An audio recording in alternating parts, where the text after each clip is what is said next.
This is it, dude. This is Ratlife University. This is it. Do you understand? Marcus Aurelius was living the rat life. Don't you get it?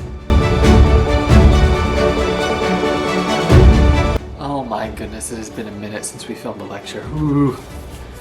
Book number 20. This is a milestone of Ratlife University. Meditations by Marcus Aurelius.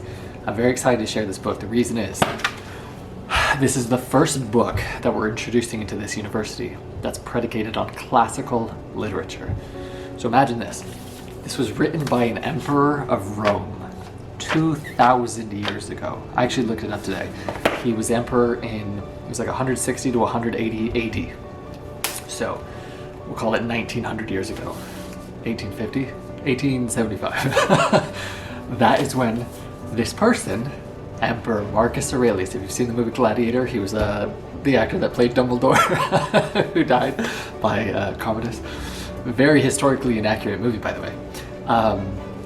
He was swooned, and he wrote this book. What this book is they call it the Meditations, as in it's his thoughts that he wrote. So imagine that. Imagine you got a surviving piece of literature from antiquity, from a time, ancient Rome. I was gonna say ancient Greece, ancient Rome, okay? 2,000 years ago, right? And an emperor who was beloved had this surviving material from his journals, right? His tiles, no, they actually had parchment and scrolls. And that survived today. Can you fucking imagine that? Can you imagine the gold to get in a bird's eye view, not of a dissertation that he wrote, or a book, or something that was going to the public, something that was never meant to be published. His own fucking thoughts, his own values, his own mantras, his own ideologies that he would constantly reiterate to himself. And the parallels, seemingly you'd think, oh, irrelevant, 2,000 years ago to today, no, completely prevalent in a society that we live in even today. And what's remarkable, after I was going through my notes today, the same problems, stresses, concerns, worries, woes of a fucking emperor in the pursuit of freedom, even at his stage, at his status, at his tier, that was a constant thought to work every hour of every day in the pursuit of his fucking freedom. Imagine that. The emperor not even considering himself free because it's up here. Whew.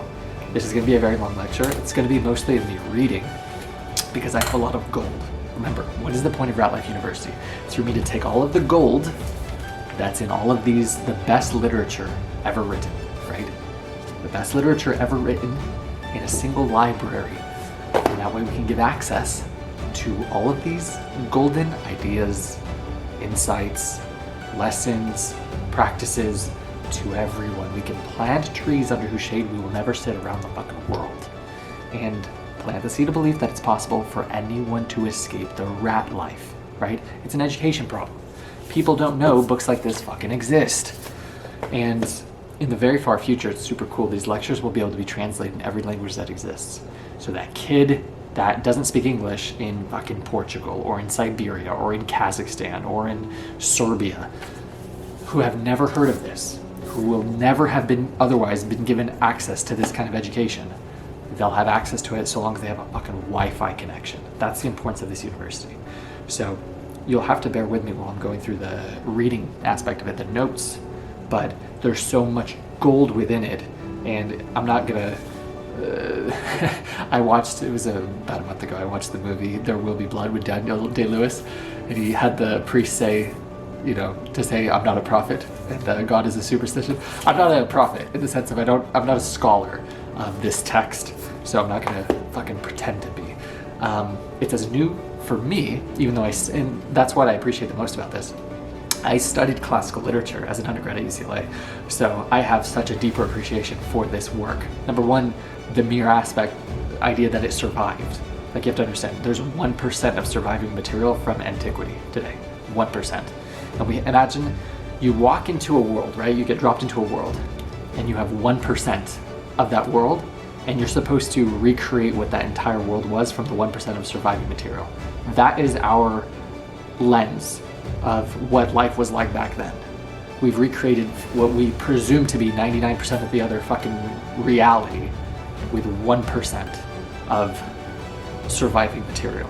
Whether that's, they call it iconography, like when you're getting the pots and the clay tablets and the shit from the ground, right? When you're, digging into archaeological excavations, when you're having the casts done at sites like Pompeii, when you're getting works like these done, when you have to cross-reference between the Greek literature and the Roman literature and this surviving text, is this bias, is this...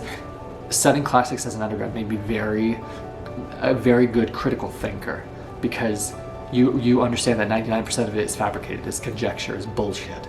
So you have to sift through what is real, what is truth, what is bias, what was political propaganda, etc. So, are you ready? Are you excited? Book number 20 of Ratlife University. Holy shit. We're all gonna fucking make it. Why? Because what is Ratlife? Anyone can escape. It starts with belief and the courage to pursue. That's Ratlife. We are all gonna make it. Here we go. Do you like the color? Change it to blue. Alright. I see the light inside you. Meditations by Marcus Aurelius. So this was the intro by Mr. Gregory Hayes. He said this in regards to the book.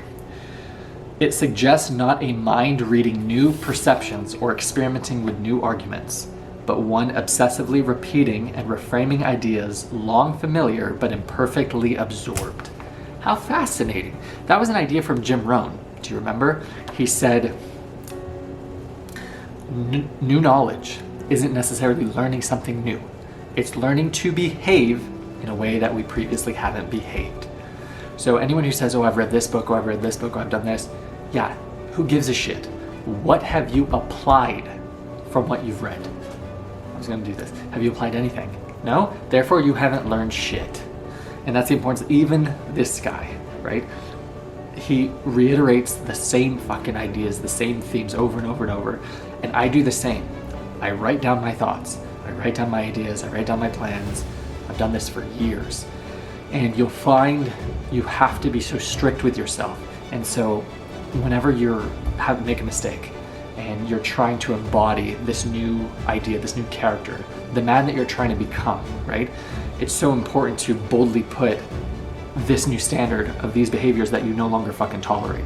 Or I'll go on walks, like walks with God, where if I did something bad, like I'll give you an example.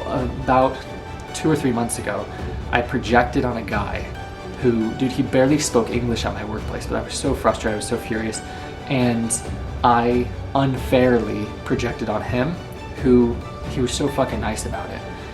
The next day, I felt so bad in my walk with God, I vented, I said, I shouldn't have done that. And that's something that's evident in this book, right? When he does something that he knows he's fucking better than, right? But the first step in overcoming that is the cognizance that, hey, you made a mistake, right? And then reprimanding it. And so I went to him the next day and was very supportive, very encouraging, and very, understanding that the problem that I was frustrated with wasn't his fault. And it was very unfair to me to speak to him in, a project. I never do that. I swear, I never fucking project. If I'm angry, if I'm frustrated, if I'm fucking livid, I have emotional control, emotional stoicism. I keep it to myself. I just stay quiet, right? Because I'm a fucking great, honorable, stoic, emotionally controlled, masterful young man. But that doesn't come without making mistakes, right? And from then on, I made it a fucking priority to always say hi to him, to always say good morning to him, to always check in how he's doing. And I really won him over. But it was from the iteration, right? It was from imperfectly absorbed, ideas, right? That I knew this is how I'm supposed to act. This is not how I'm acting. This isn't reflective of my fucking character, of my standard. I'm better than this. Marcus Aurelius says the exact same thing in this book. Notably, constantly says, you did this, yeah, and then he'll justify. He's literally talking to himself in the notes in this book. And he's like, you're better than this. He's like, act like it, kind of a deal. And it's so important that even this emperor, right? Roman Empire, the Roman fucking Empire, held himself to this fucking caliber of standard. Why? Because no one else is going to. And you have to be the same. No one is coming to fucking save you. The society, the world that we live in, does not require you to be fucking anything outside of school. When you graduate high school, if you even go to high school, if you don't go to college, there's no fucking standard of etiquette, of professionalism, of improvement, of betterment. The world we live in wants you to be slow, stupid, docile, numb, dumb, right? Numb to the world fucking around you. Depressed, in a fog, scrolling on social media, fucking perma-distracted. They don't want you to be sharp. They don't want you to be in good shape. They don't want you to not be consuming fucking poison within your diet, meaning they want you to, right? If you don't make it a precedent to improve, to better yourself, to become more, no one is going to, and it might as well be the end of your fucking life, because that's exactly who you will become, because you're not even on the way, right? If you're not progressing at all, it's not going to just happen by happenstance. And so it might as well be fucking 50 years from now, because you'll be in the exact same fucking place. Next. Recorded as a means of practicing and reinforcing his own philosophical convictions. I love that. I do the exact same thing when I write. I'm writing my own ideas, my own philosophies, and I'll reread it back to myself, because I need to make sure that I'm abiding with who I say I am. That is alignment. Your actions being consistent with what you say you are, who you say you are, what you say you want. So important. How many people do you know who are the definition of hypocrites? As in, they say one thing and they do another, right? I say this, I am this. And the beauty about that is, if you can be in harmony with your identity, you'll find your confidence here. So, good food for thought. Next. And this was a comment that the translator, Gregory Hayes, said that Marcus Aurelius would most likely align with this idea. That true slavery is the enslavement of the mind to emotion and desire. Actual bodily slavery is merely a condition to be accepted and endured. And I can corroborate that from reading the Meditations. I think that's exactly would be his mindset. As in, you're a slave up here way more than you're a slave in your physical circumstance or reality. You know what I'm saying? You could be in jail and be mentally free than some people will fucking ever be. Food for thought. And this was a comment. Now we get into Marcus's actual words, or Emperor Aurelius. Comment on his adopted father, Antoninus. He was saying things that he was admiring about, these people, and things that he wants to make sure that he embodies and he emulates. The way he handled the material comforts that fortune had supplied him in such abundance, without arrogance and without apology. He said, yes, do that. Jim Rohn says the same thing, if you remember. He said, not if you remember, I don't think I brought this up in a past lecture from one of his books that we did, My Philosophy for Successful Living and The Seasons of Life. But he said this in a seminar. He said, go through your life so that you never complain and you never explain. As in, how many people do you know who have a fucking story, an excuse, a rhyme or reason why they didn't achieve blank? And they have a victim fucking narrative that they constantly spin, right? He says, go through your life so you never complain and you never explain. You never have to explain, right? That's the exact same ideology here. Is you go through your life enjoying all the abundance that your work afforded you without fucking, he says, without arrogance, but without apology. I said, no, I earned this luxury, this leisure. I'm going to enjoy it without any guilt. I love that idea, right? Without apology. His willingness to yield the floor to experts in oratory, law, psychology, whatever, and to support them energetically so that each of them could fulfill his potential. That was another ideology that he wanted to emulate from one of the virtues of his adopted father. So imagine that. He came from a nice family, but he was adopted by the emperor so that he would in turn become next in line. Made him a consul, I believe, at a very young age, and then boom, you're emperor by adoption. And Yeah, to support them energetically. I love that because that's the idea of abundance. And that's what great leaders do. They don't live a life as a zero-sum game. As in, if you're winning, I'm fucking losing. No. He brings out the best in people and wants the best people to be their best. To what? So that each of them could fulfill his potential. And I love that. That comes from a state of abundance and not of lack. And so shitty leaders, what they do is when they see somebody who could shine, they try to dim their light, right? They try to take the wind out of their sails. What do great leaders do? Dude, they'll fucking gas them up. They'll pump up the tires, right? You could be that guy. Antonius was that guy. Marcus Aurelius became that guy. You could be that guy. All right. That I have the Wi-Fi do. I put this in here because I want it stated for the record. Obedient, loving, humble. He was listing the things that he was grateful for. That I have the Wi-Fi do. The number one thing that he admired the most and loved the most about his wife. Obedience. Not going to say anything on that. I'm just stating the facts. All right, next. Throw away your books. This is a fascinating idea. I know you guys are still on the obedient wife. Yeah, let's talk about it. No. Submission. Very important. But it's also important to be a man worthy of submission. How many men do you know like that in the world? And you'll find this. Women naturally submit to masculine leaders. It feels natural to do so. So if you find you're with somebody who does not submit to you, it's a lack of trust. Because if they trusted you physically, emotionally, financially, they would feel safe to let go, to lean into you, to lean into your leadership. Do you get it? So I'm not saying women are this for not doing this. No. You are not deserving of this if you're not receiving this. You got it?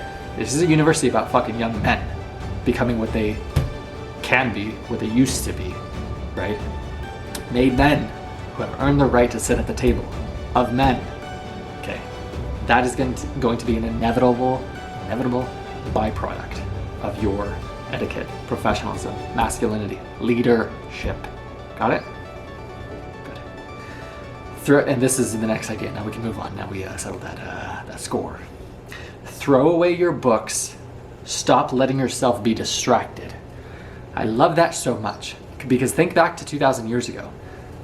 This, books, because if you think about antiquity, they had tragedies and they had the comedies and they had the philosophies, all these texts and literatures. That was their form of entertainment. Excuse me, that was their fucking Netflix. That was their Netflix and chill. Come over, babe, I got the latest comedy. It's a fucking scroll. You know? And he says that. Throw away your books, stop letting yourself be distracted. It's the same thing, new technology. But I thought that was fascinating because I'm reading the literature to learn, to grow, to become more so I have that much more to give others, right? They would read literature, you know, outside of your learning in terms of your tutelage. He was privately tutored. But outside of your education, everything else was just leisure. Everything else was just a distraction, entertainment, right? And I love that idea. I love that insight that we get from the ancient world. I think it's pretty cool. Stop allowing your mind to be a slave. He said that, his quote, stop allowing your mind to be a slave. Okay. Food for thought. We'll get into that later. There is a limit to the time assigned you. And if you don't use it to free yourself, this is the fucking emperor talking. There's a limit to the time assigned you, and if you don't use it to free yourself, it will be gone and it will never return. Fascinating. If you don't use it to free yourself. He's speaking it as the elite of the elite, the number one in the entire empire, the emperor. I have to repeat it again. I want to bridge that fucking mental gap for you. Because right now you're the common person, right? Peasant, working your shit job, the rat life, 9 to 5, right? Working your ass off to earn your fucking freedom. Okay, that's you, right? That's me. I'm working to escape the rat life every fucking day. There's a limit to the time assigned you, right? He's talking about you dying. You not escaping the rat life, you ending the video game, And if you don't use it, the time that you have, the window of opportunity that you have right now to free yourself, it will be gone and it will never return. And he's the fucking emperor saying that. Constantly in the pursuit of his own fucking mental freedom, right? Fascinating. I love that shit so much. Next. This is very important. Quit degrading your soul. Treat yourself with respect and quit entrusting your happiness to the souls of others. And I wanted to elaborate on what that means when I say treat yourself with respect, because that's just words. What does that mean? And I put diet, promises, training, work, dress, on time, firm handshake, honest. Those are all ways that you can respect yourself and not degrade your soul. As in, if a person puts poison in their body by way of their diet, is that reflective of a person who respects themselves? If a person doesn't take care of their body in terms of their physical training, is that reflective of a person who respects themselves? If a person doesn't keep their word, is consciously, constantly dishonest, is that reflective of a person who respects themselves? The answer every single fucking time is no. And what happens when you do that? You degrade your fucking soul. Because you can't even look yourself in the mirror with any sort of self-trust, but you're also literally poisoning yourself. Whether it's neglect with your training, whether it's neglect with your sleep, the consumption of alcohol, doing the drugs, doing shit diet, pure poison, or the consumption of the news and the social media and the FOMO and the garbage and being surrounded by fucking losers who all talk about nothing and garbage and celebrities and gossip and bullshit, right? Degrade, degrade, degrade. That is your soul. That is your mind, right? What is this? This is called a fucking garden, right? A beautiful, pristine serenity filled of a garden. Tranquility, serenity, beauty, right? Like a fresh spring, sweet spring water. He actually says that in the book. But the idea is quit degrading your soul. Quit fucking disrespecting yourself. Quit lowering your fucking standard to, I want to say the word retard, to the fucking, I gotta catch myself. I get impatient with the sloth and the neglect and the lack of discipline from my fucking surroundings, right? I'm sick of a lot of people who I'm surrounded by in terms of their output, in terms of their professionalism, in terms of their standard. Friends, family, right? I fucking despise it. And you feel like when you're on your path, this isn't me venting, but kind of is. But it's very important to the young men watching this, that you will be alone, dude, in your standard. You will be alone in your etiquette and your vision and your professionalism and your fucking path. And you'll find, at least I do, a lot of anger and a lot of, resentment and bitterness to everyone who's like very content on living a life of fucking mediocrity. Because I don't understand how people can't literally zoom out and see that if they don't do something, if they don't have a sense of urgency, their fucking slavery is guaranteed. That's what fuels my fire. It's like, no, we have this time, like you just said, your time is fucking limited. This is our window of opportunity right now. And yet you feel very comfortable forfeiting it, right? Or when I was meeting with my family members and not a single one of them had a sense of urgency to retire my mother, right? Or that it was a priority for them, or even on their fucking mind. And I was blown away by it. It's just like, how the fuck are we not on the same page here? How is this not, and how do you not have a sense of urgency, right? What the fuck are we doing? And that has been a gap I've never been able to bridge with my friends, peers, surroundings. And so that drives me fucking insane when I see all of these people who I consider fucking losers, who don't have their shit together in terms of their priorities, right? In terms of a sense of fucking urgency for their freedom, right? I don't fucking understand. It's a mental gap I have yet to bridge. But that whole idea, and that's why I find it sickening when I see it around me, because you view other people how you view yourself. And so when I see the standard in which other people operate, it is a gross reminder of the standard I make very, very sure of, to not see wither away, to in turn not become like them. So I hope you take away anything from that, but the whole idea is to stop disrespecting yourself. And you think You're not surrounded. I'll give you a perfect example, because this is what bridged the gap for me when I stopped hanging around with fucking losers who were doing drugs and doing alcohol every fucking day. Like, past places that I was living, friends that I had, where what was my indulgence of work, of weeks and weeks and months of fucking work and delayed gratification and discipline, was there every day. And you don't realize how slimy and how negligent and how unprofessional and what a fucking loser you are when this is your normal, this is your reality, this is your everyday. You think that behavior is normal when it's omnipresent in your fucking life, right? You think that is okay. You think it's plausible. You think it's fine and dandy to walk around like a piece of shit, like a lazy motherfucker who has no sense of urgency, no pride in their appearance, no respect for themselves. You think that's normal when it's not. It's just your world, right? So the best thing you can do is fucking identify all of these weeds in your garden and eradicate them. And that comes with loneliness, because once you stop watering all of the dead plants and once you prune all of the weeds, you'll find nothing left. I'm saying that's friends and family. You literally will. You'll find people who you can still love, but in my experience, no one who's on the same path, no one who's on the same mission of freedom. In a world full of fear-ridden people, in a world full of docile, complacent, obedient sheep, you have to be the one that says, dude, fuck a life of mediocrity, right? That comes from your standard of respect for yourself. Next. People who labor all their lives but have no purpose to direct every thought and impulse toward are wasting their time, even when hard at work. And I said, that's the rat life. That's all it is. You working with no fucking direction, right? And so yeah, you're working hard, but that's weird. You're still perpetually broke. You're still perpetually a slave. You're still drowning in debt. You're still living in FOMO with what everybody else is doing. You still give a shit about the opinions of your peers. You're still enslaved because you're enslaved up here, right? Think you're chasing an illusion of a carrot. From the exercise that I did in a prior lecture where I told you that salary bonus or increase that you're chasing year after year, thinking you're progressing, that's not even outpacing inflation.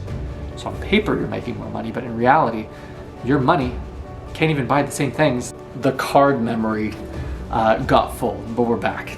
But the whole idea is, I lost my train of thought, the last thing that we were talking about, but the premise was you slaving away for an illusion. It's an illusion of a carrot where your money can't even go the same distance as it did when you made less. Do you understand? You're chasing nothing, and that's how they keep you as a good cattle on the farm for years. Don't do that, dude. Wake up.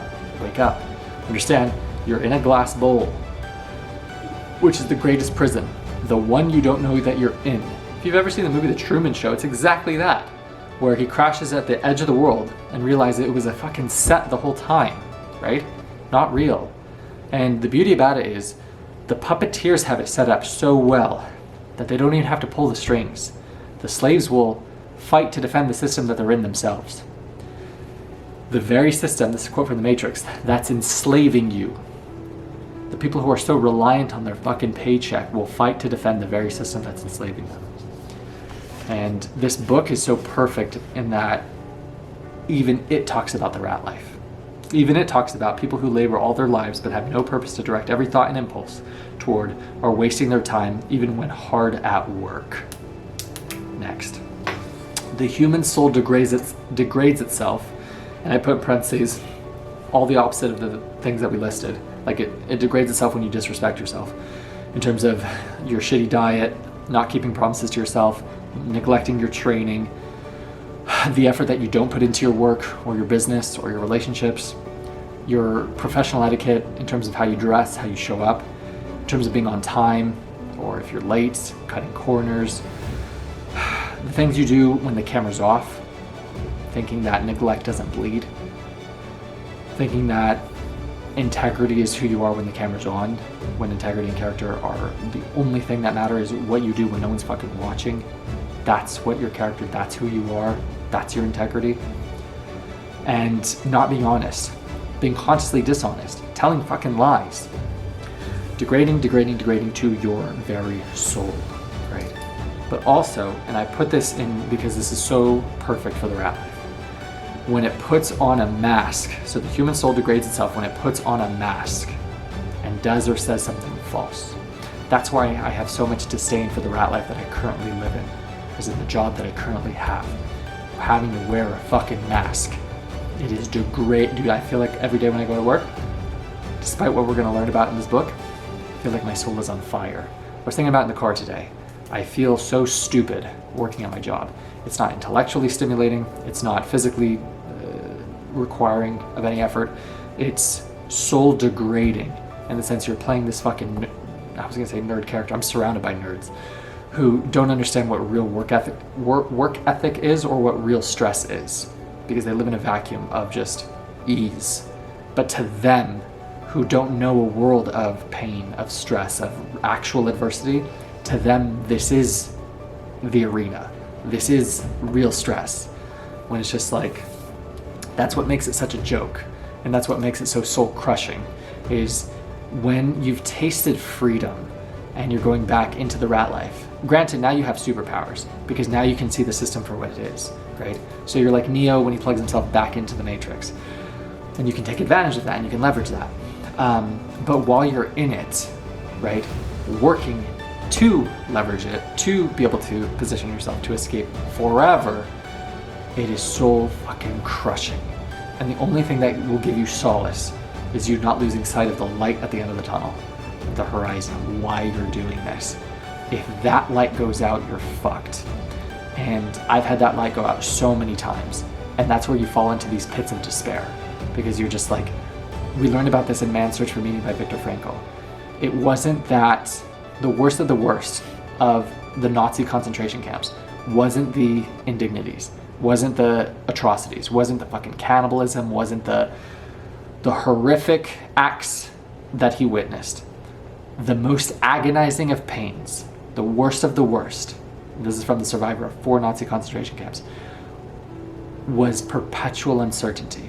He calls it unlimited uncertainty, not knowing if or when you were ever going to be free. That's exactly how it feels working the job when you're trying to get a new one. When I'm trying to leverage my position to then be free forever. Not knowing how long my current assignment is or if it's forever. And that is soul crushing. And that idea of how long you have to wear the mask for, defeating. And it builds a lot of mental fortitude for you not to break, because this is where everybody else quits. This is where everybody else gives up. Everyone else throws in the fucking towel. You just have to keep going. You just have to hold on. You just have to try again, right? And that's the beauty about this university, dude. All the students in here, including your professor, Tarkhouse, are indefatigable. Cannot be fatigued. We do not quit. We do not give up. And that is why our success is fucking inevitable. Not probable, inevitable. Simply because we refuse to quit. We are relentless in trying again. Until. Next. We should listen only to those whose lives conform to nature. And the others, he bears in mind what sort of people they are, both at home and abroad, by night as well as day, and who they spend their time with. And he cares nothing for their praise, men who can't even meet their own standards. I want you to think about that. I actually got that insight for the first time from Andrew Tate, and he said, I want you to consider the idea that all the people that you find who have these statuses and who have these titles during these positions, the police officer, the judge, the lawyer, some of these people are just fucking sick people. They literally are just normal people who after work spend their time watching disgusting shit on different porn websites. Like, I want you to think about that the next time you're in, a courtroom or whatever, or getting pulled over by a cop, thinking they're such a man of, repute, right? An esteemed caliber, esteemed character. No. Some of these people are fucking treacherous weasels who just have it's all a fake title. It's all a video game. That's all it is, where you get to choose your character, right? But these are just people. They're not of any greater caliber or greater honor than you. And that's so important to keep in mind. And so I love that idea so much. When you're concerned about the opinions or the criticism or having your ego elevated too much by the praise of other people, when those same people care nothing for what they fucking say, good or bad, the people who can't even live up to their own standards, the hypocrites, the liars, the manipulators. I see this in omnipresence at my workplace. I see all of the bullshit. I see the manipulation, I see the discouragement and the treachery and the power abuse from horrific weasel leaders. I see the lies, right? I see all of this garbage, and they have a guise of moral virtue, right? That they're these great leaders who embody pristine character, when it's just like, these are fucking rats and weasels and snakes and cheats and liars, right? And so their words, when they'll give me praise, it doesn't mean fucking shit, because the man or woman saying them, they don't mean shit, because their word means fucking nothing, because I've seen their word and I've seen their actions, right? So it's so important for you to do that, to separate yourself from criticism or praise from other people. It doesn't mean fucking anything if their character is untrue, if their soul is degraded. So hopefully that gives you some solace if you're taking things personally, which was the tenet from the book, The Four Agreements, if you're a student at the university, by Don Miguel Ruiz, to what? Not take things personally. And so hopefully that helps you not take things personally, understanding the source of where that criticism comes from. Good quote. You'll never be criticized by somebody doing more than you. Ever. So if you're getting criticism from somebody from anybody, understand that it's because of your work and your output. And typically, especially if you're just doing good and just giving and you're on your way, that's how they make themselves feel good about themselves. How they can justify their lack is try to discourage you, try to dissuade you from your path, try to put you down, when in reality is all they're doing is shining their own insecurity of your potential and their deep dissatisfaction with themselves. Next. Nothing is so conducive to spiritual growth as this capacity for logical and accurate analysis of everything that happens to us, to look at it in such a way that we understand what need it fulfills. That is easier said than done when you're going through it, as in you can only really align the stars in hindsight, why you needed to go through this event. So for example, right now, right? Because he talks about a recurring theme in this book, he talks about is your assignment, right? What your assignment is, whatever thing has happened to you is happening for you. And I love this book so much because he ties in all circumstances to nature. At fate's design, as in it's written. But nature in the sense of any nature that you can think of only does what's conducive to the maximum growth of that thing. Like, how tall will a tree grow? As tall as it possibly can. How much fruit will a seed bear, right? Of, the fruit of the labor kind of a deal. You plant a watermelon seed, or some grapes. How many grapes? How much fruit will be produced by that seed? As much as it possibly can, right? Nature always veers towards its maximum potential. And Marcus Aurelius is under the conviction, the resolve, and I am too, that our nature and our life circumstances that are predestined, that's woven since the beginning, the history of time, it's all in our best interest for our maximum growth, for our maximum betterment. And so something that has been frustrating me is the unlimited uncertainty of my current assignment, my current job. It's very hard, that's why I say it's easier said than done, to look at it in such a way that we understand what need it fulfills. Because I've been at the point for months now where I don't understand what need it fulfills. But actually, maybe until the past couple months, because I said it in a prior lecture that energy cannot be destroyed, it can only be converted. And a lot of the failures that I got from a lot of my interview rejections, I needed, because I wasn't doing this like I should. I was still having these distractions. I still wasn't serious about my debt repayment. I was still doing all of these bullshit habits and all of these garbage in terms of like I had social, like I deleted Instagram. So I don't have that app. I don't have dating apps. I don't have any of this garbage of distraction, of perma-distraction, right? And I got very fucking serious. And I mapped out a plan. I'm like, dude, this is the action that I have to do. And I'm saying that to share that all of those rejections happened for me. And I extracted all of the lessons, all of the bad vices, all of the distractions, all of the inconsistencies, and then it put me on a new path, right? Happened for me. I could see quite clearly to look at it in such a way that we understand what need it fulfills, right? If you have humility to say, why did I need to go through that? And you actually piece it together, you'll see it pretty fucking clearly. However, the last opportunity that I had, in the sense of the position that I didn't get, the vacancy that got opened up from them internally hiring, I don't understand why I wasn't afforded the opportunity to get that one. And I only have one conclusion. And the conclusion is because that vacancy was only open to internal candidates. When God, the universe, nature could have, opened it up to everybody, and I would have gotten it because I made it to the final interview of the superior position. My only comfort is that,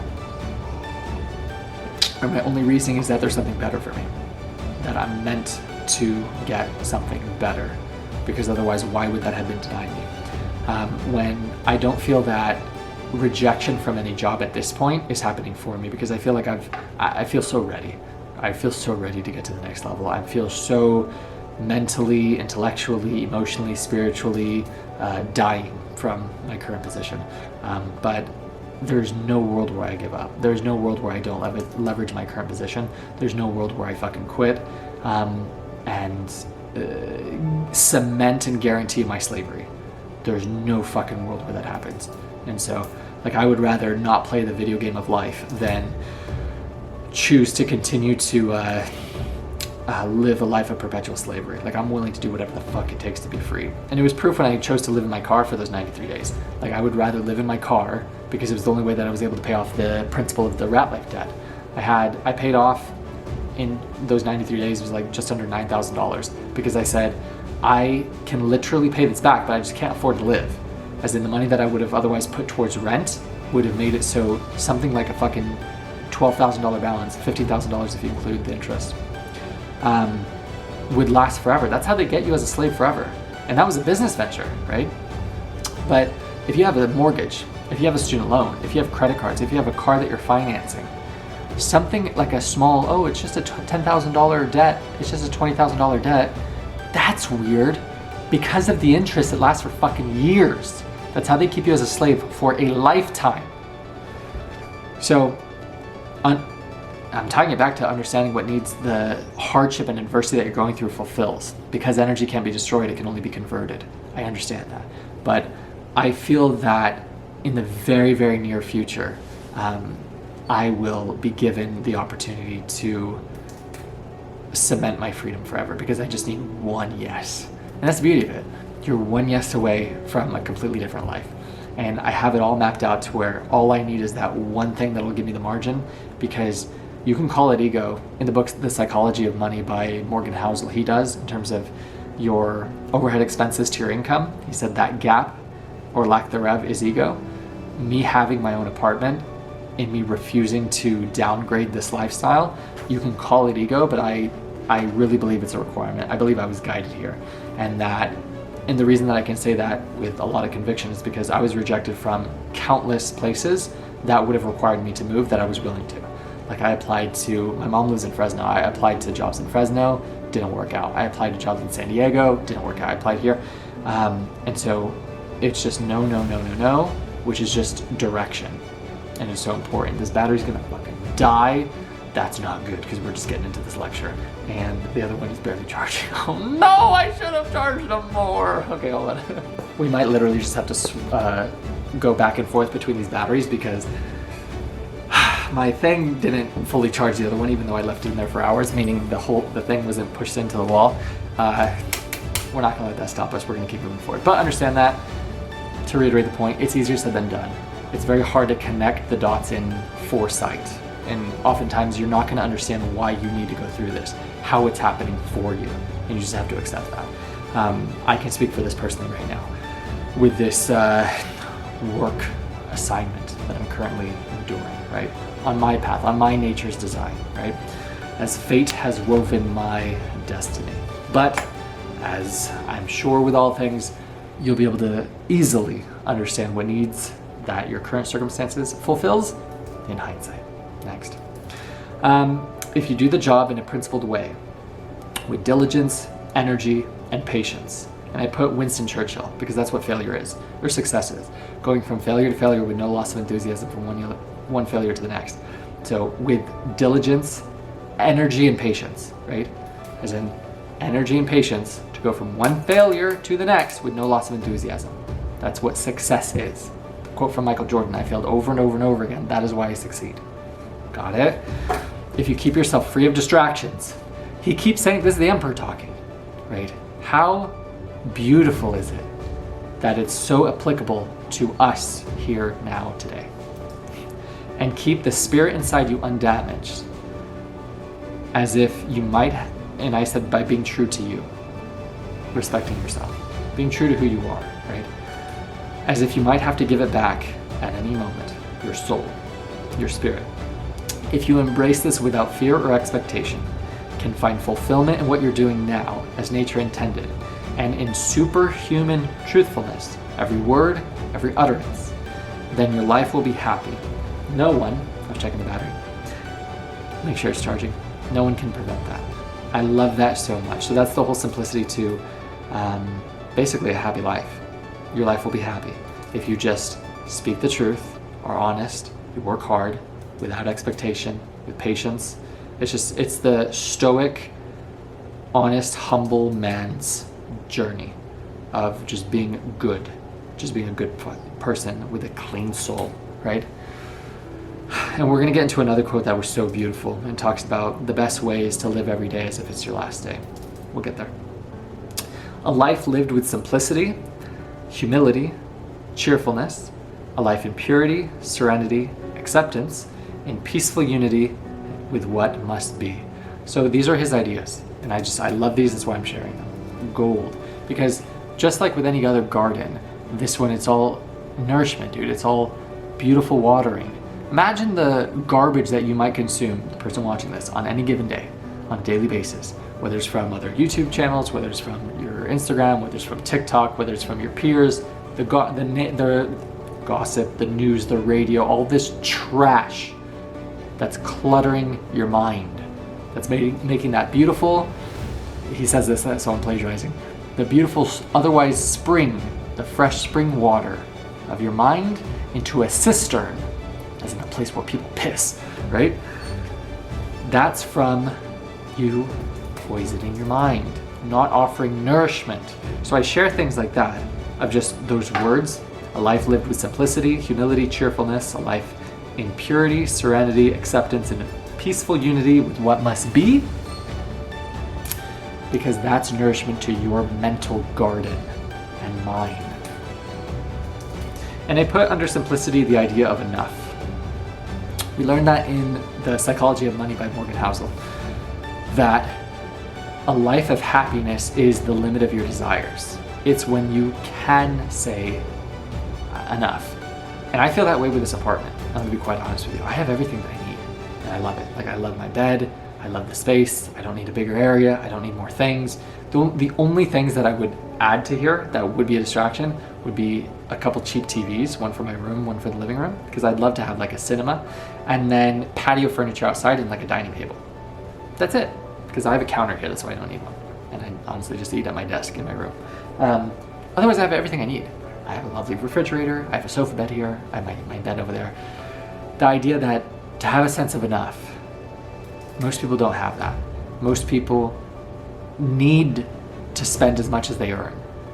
And most people need to spend more than they earn because they need to impress other fucking randoms or pretend and front to live a lifestyle that they can't actually afford. And so what they do is they guarantee their slavery by debt. That is the rhetoric, the mantra, the daily actions of the daily rat in the rat life. Don't be that guy. By having a sense of enough, living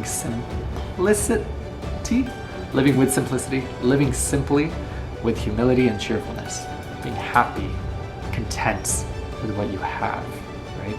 Most people don't do that because they're so fixated on the lack, what's missing, that they don't take inventory of what they love about their life, or what they're grateful for. No, let's just focus on the shit that I don't have and be in forever lack and never step into abundance, never step into a state of gratitude. How many people do you know like that?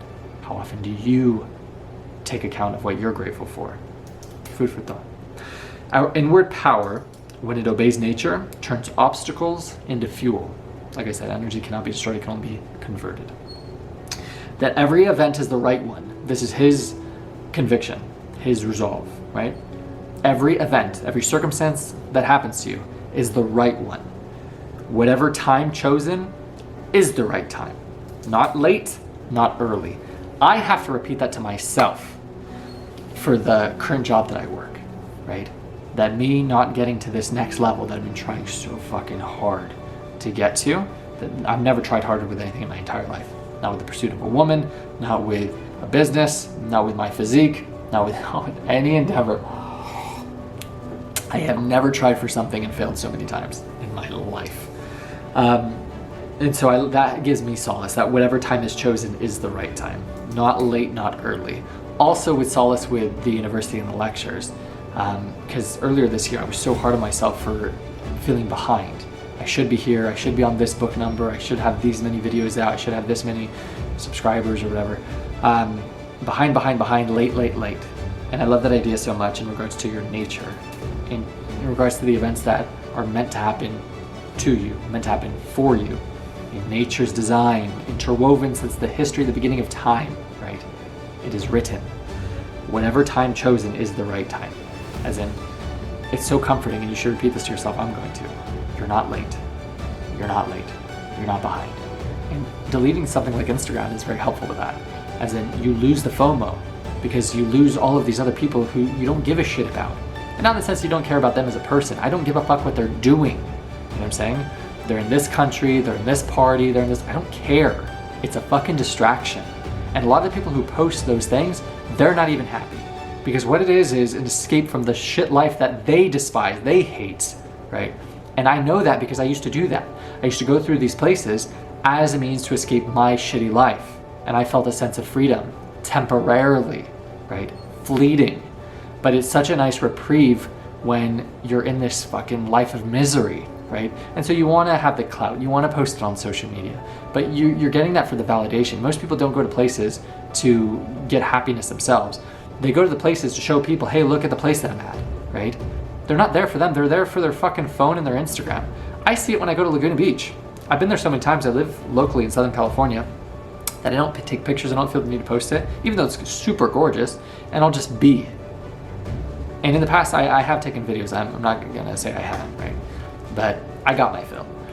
But then after I put it away and I actually enjoy it. But I've seen people there who literally will go to a view, take a picture, and leave. And it's just like, what the fuck? Be here. Be here, you know? And it's just insanity to me, the idea that people don't have presence. But the point that I was driving is that they derive more fucking validation from strangers on the internet and get the dopamine from that than the bliss and euphoria and ecstasy. They can't even feel it because they're numb. They're literally numb to the drip of dopamine that you get from being present, from the perma likes and scrolls and shit, the poison and toxicity from social media. Does that make sense? I have to repeat it. People can't even enjoy being in a place because their mind is so fundamentally broken. They're so chemically poisoned from social media, from the likes, from the messages and the replies to their story posts, right? From the text, from the scrolling of that whole garbage, that they can't even enjoy real life. Think of that for a fucking second, man. But the whole point is, you're not behind. It's the right time. You're not late. And deleting the apps helps because you lose the constant reminder of FOMO. When all that is just noise, dude, it's all bullshit, it's all distraction. Ask yourself, why are those things free? They want you perma fucking distracted, dude. Because if you're perma-distracted, you're not focused. If you're focused and if you're awake, you would see the system for what it is. Perpetual enslavement. And you would have a fire in you to work every fucking day to secure your freedom forever. How many people can say that they do that? Why? Because they're permanently fucking distracted. Don't be that guy. Delete the fucking app. I did. Let me tell you, it's awesome. It really is, man. Not having Instagram is the best. And anybody who anyone who I like really love, dude, they have my phone number. Even though they don't text me, I'm gonna be quite honest.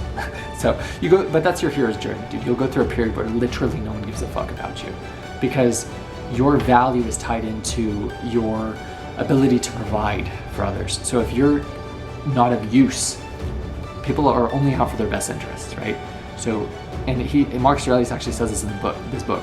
If someone is not of use to you, your mind will deem them irrelevant. And so you can't really take it personally, because those same people, when you're in a position for them to benefit, oh shit, the protein that was in the box fell down. That camera could have dropped.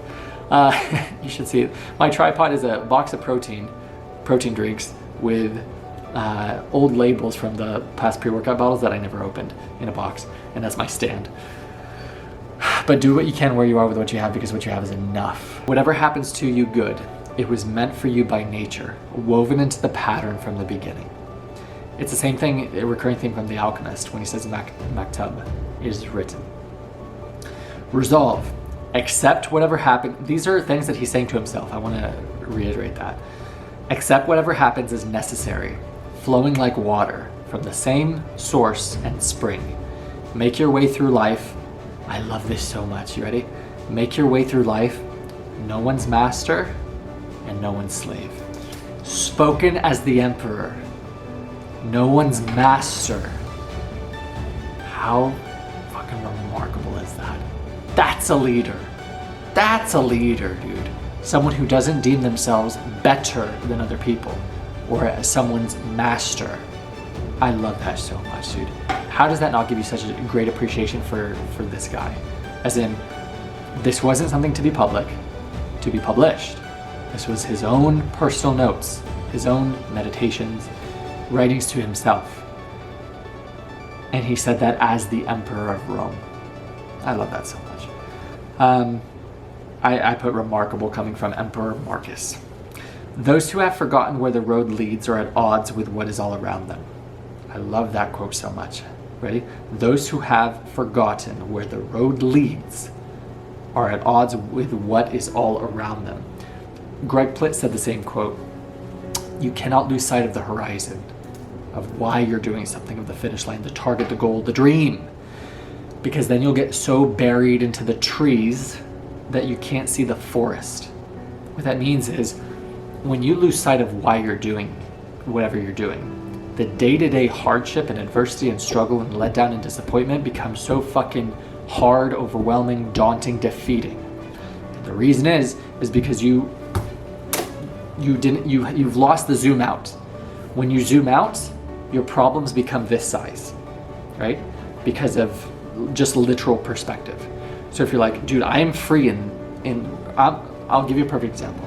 I did this exercise.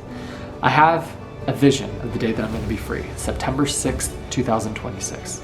It's going to be following book 100 of this university, which I love so much because I'll have created a video library of the 100 books that you need to be free.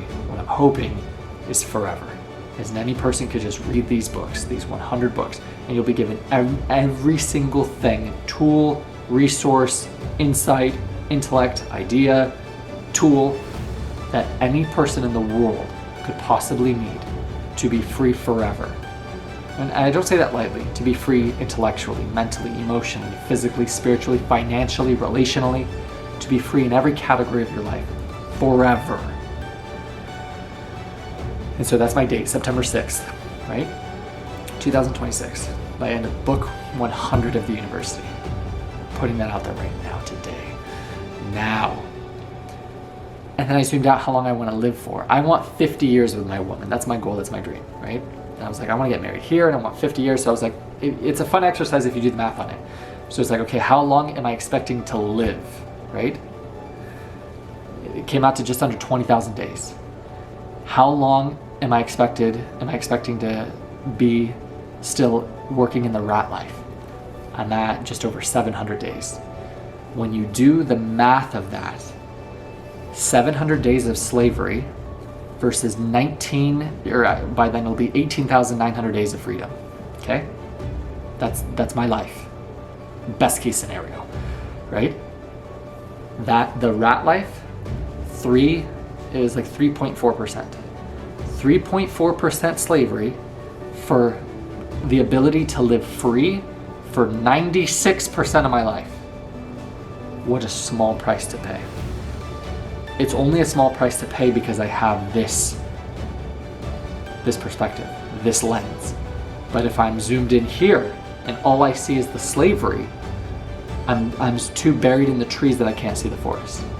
And if I even zoom in further and I can't even see these 2 years and I just see this day, all of a sudden it becomes so daunting, so defeating, and this is where I get my greatest levels of defeat and despair. It's those days where I lose sight of the temporary nature of my current assignment. Does that make sense? So, how beautiful that even Marcus Aurelius says that. Those who have forgotten where the road leads are at odds with what is all around them. Because you've lost sight that this is a fucking means to the end. And in your pursuit of your own freedom, there's a beautiful quote, the road to hell looks like heaven, and the road to heaven looks like hell. And there's another quote that every man has to go through his hell in order to reach his paradise. And it has to be that way. Why? Because if it was easy, everybody would do it. So it has to be fucking hard. But then the reward is that much more fulfilling, dude. And what would life be worth living if not for a hard-won victory? How much pride do you elicit within yourself from achieving that from a road that was so fraught with, adversity and struggle and hardship and disappointment and loss, right? The beauty and the man that you get to become through the perseverance of those trials, those tribulations. So all of it is a gift, man, because you get to become so much more only through all that you go through. Because if you didn't go through anything, you wouldn't become anything as a result. So I love that idea so much. To not lose sight of the finish line, of the horizon, of the why. And if you have, dude, recalibrate. Take inventory. Why the fuck am I getting out of bed in the morning? Why am I going to this job? What is my plan? There's a quote by Jim Rohn that says, we can't change the destination overnight. I can't get to the destination overnight, but I can change direction any fucking day. But if you don't know where you're going, you can't even give yourself the gift of direction. And this is actually from, I think it was like a psychological study. If you don't have a goal, you won't even take a shot. As in, if there's no basket, if there's no, goal post, you won't even try. Because you have nothing to aim at, right? Why bother? But if you have a target, if you know what it is that you want, and you have fuel for the journey, you know why you want it, right? I need to retire my mother. She's gonna die in these many years. I need to be free forever. I don't want to be a slave. Whatever's fueling your fire, right? I want to be a great provider. I want to be a good man. I want to look at myself in the mirror with pride, right? You got the what, you got the why, dude, you're good to go. The how is not your fucking business, right? Because the how will change. And he goes over it in this book. The obstacle becomes the way. We'll get to that in a minute. All right. People who love what they do wear themselves down doing it. They even forget to wash or eat.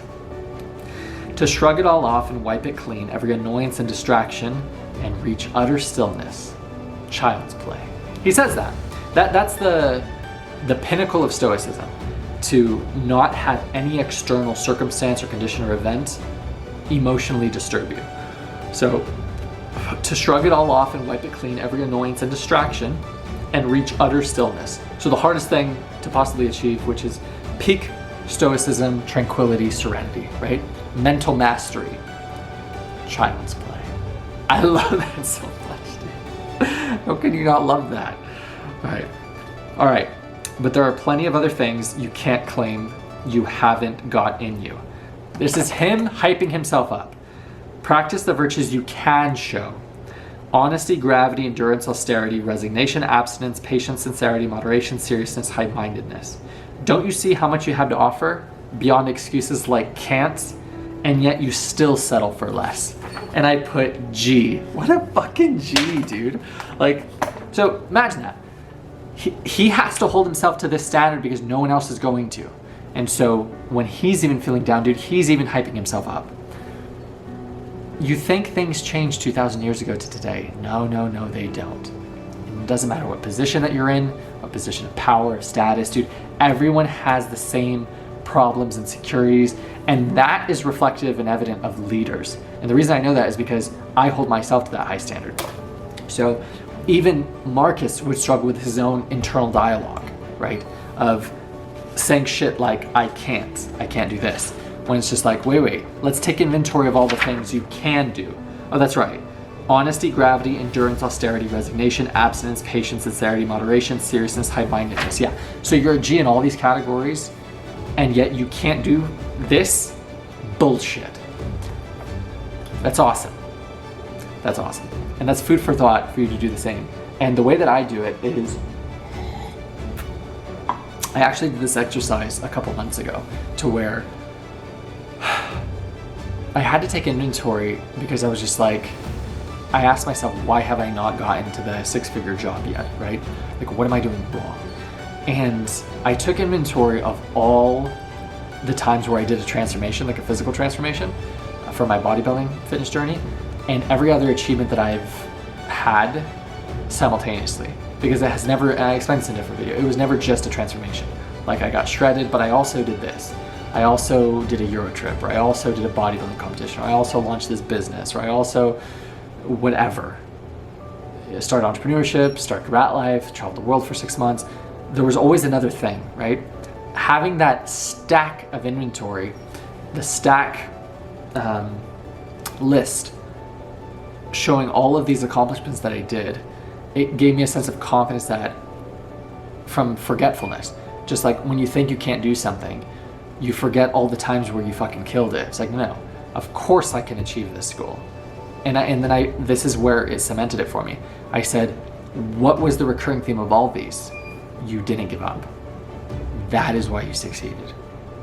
You never quit early. You never threw in the fucking towel. You persevered until you achieved your goal. And so you're going to be inevitably successful in the next endeavor because you're going to follow that exact same blueprint. So that gave me confidence just reviewing myself and past achievements. He does the exact same thing.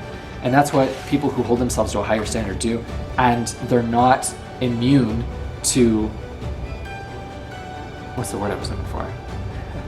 It's been a long day now. I was up at before 4 a.m. this morning. They're not immune to having their confidence shot sometimes, right? Self-consciousness, insecurity, lack of confidence in their ability. I always get my train of thought, even if I'm up at 3 something in the morning, going to the gym, doing my laundry, having pancakes, prepping I was literally transcribing this book this morning. Do you understand? Do you know how long this takes to put these into notes? You don't. You can't even appreciate it. All right, moving on. So I love that so much. Next, on what happens to us. Nature prescribed, like your doctor. So it's a lens that he reiterates is that, dude, everything that happens to you, it's nature's design. It's happening for you. It's happening at the right time. It's happening because it needs to. It's happening for your best interests. It's nature, right? It's fate. It's God. Nature prescribed whatever the fuck you're going through, as in your best interest, as if you were a patient coming to a doctor and they gave you this, take this. Whatever hardship or struggle, adversity, pain that you're going through, that is the gift. Isn't that crazy? And I put that later on and we'll get to it. But the worst of the worst for total betterment. And you could apply this to any tragedy. Say it was something like sexual abuse that you may have endured. Say it was some event that induced a state of depression for you, right? Happened for you. And you're not going to find another university that's going to tell you that, right? That happened for you. And you'll find the answer to why, to how it happened for you if you fucking bother to look, which requires what? Courage, strength, humility. Because you can argue and say, Tark, why did I have to go through this? Why did I have to have a miscarriage? Why did I have to do this? What if you had to become this person for the sake of others, right? You had to go through this hardship so then you could be that beacon of fucking source of strength for somebody else going through the same thing, right? Any person who's endured a tragedy or who has chosen to be a fucking hero and not the victim spins this narrative.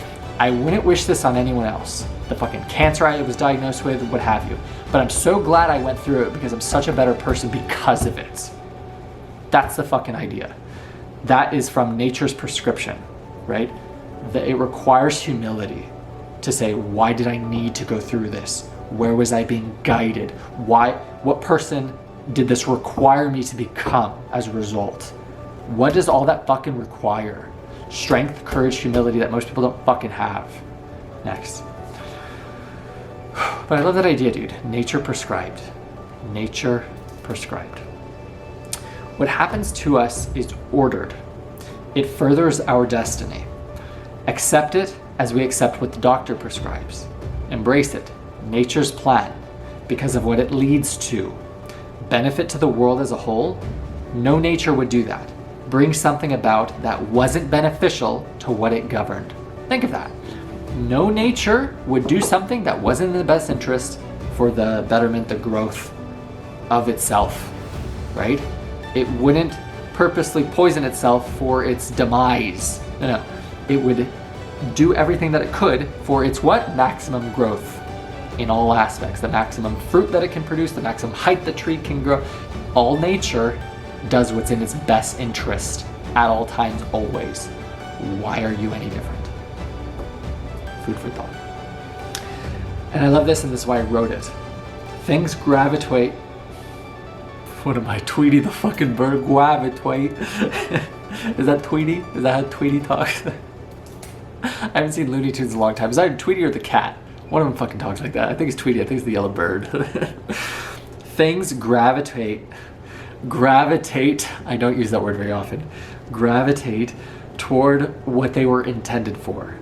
What things gravitate toward is their goal. A thing's goal is what benefits it. It's good. And I love that so much. As in, I love the idea that what you're trying to get is trying to get to you. You attract what you are. And I love that so much. And I can prove it. I deleted it, but the other day, I just wanted to see. I downloaded a dating app, and what was crazy to me was the lens that I viewed women now from. I haven't had a fucking dating app for like a year, and I gave myself permission to, but I deleted it because it's a permanent distraction. I said, fuck this, I'm not doing this shit. This is complete garbage. But when I was looking at it, and women who I would have had so much infatuation with a year ago, do you know what changed? The lens that I'm looking at, I'm literally just looking for a wife. And so every single person who, the Tarek of a year ago, the 28-year-old, I would have been like, oh my gosh, she's so gorgeous, oh she's so pretty, oh she's so cute, oh my gosh, I wish I could have her.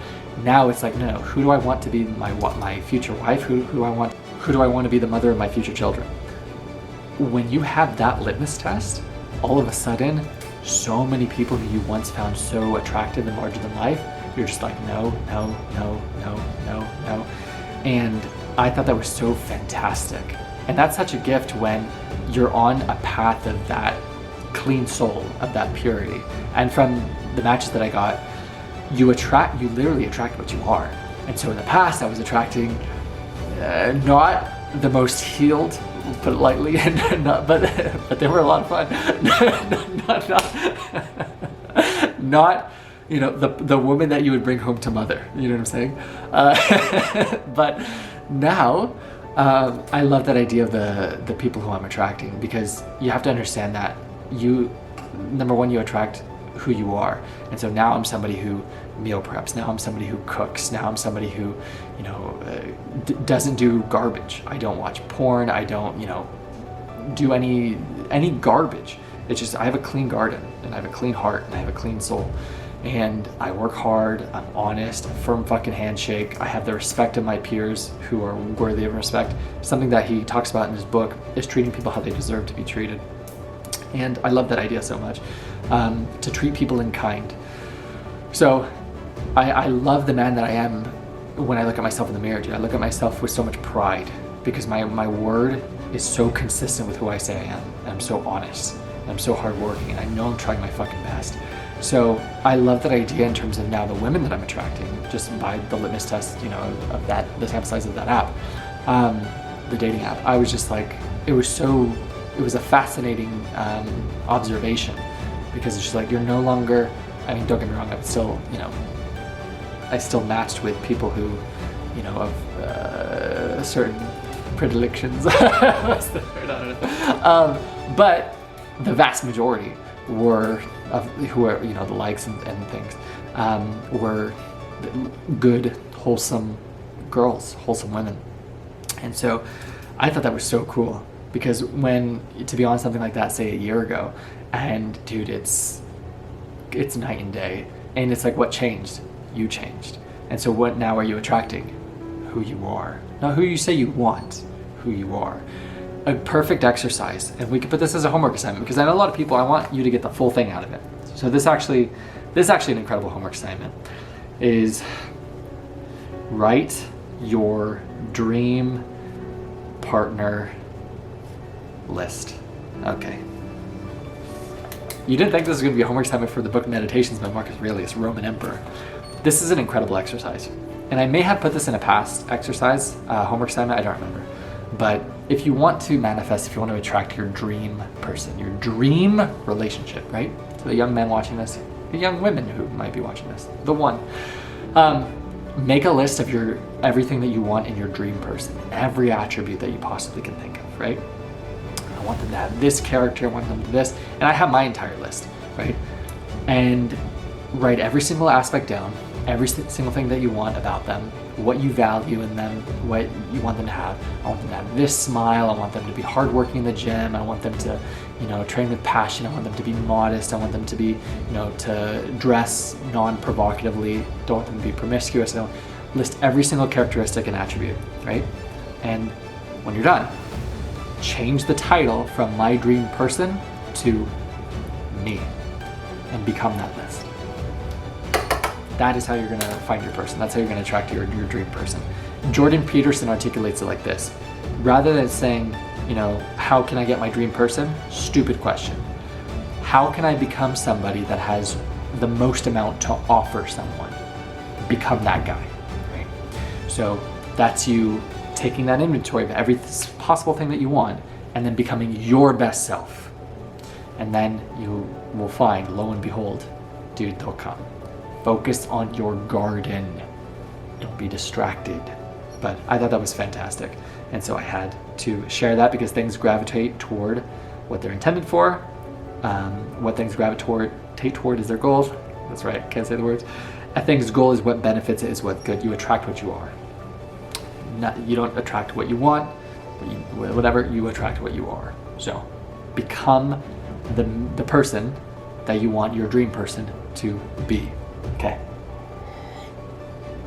Who you want your dream person to be. Love this. Next.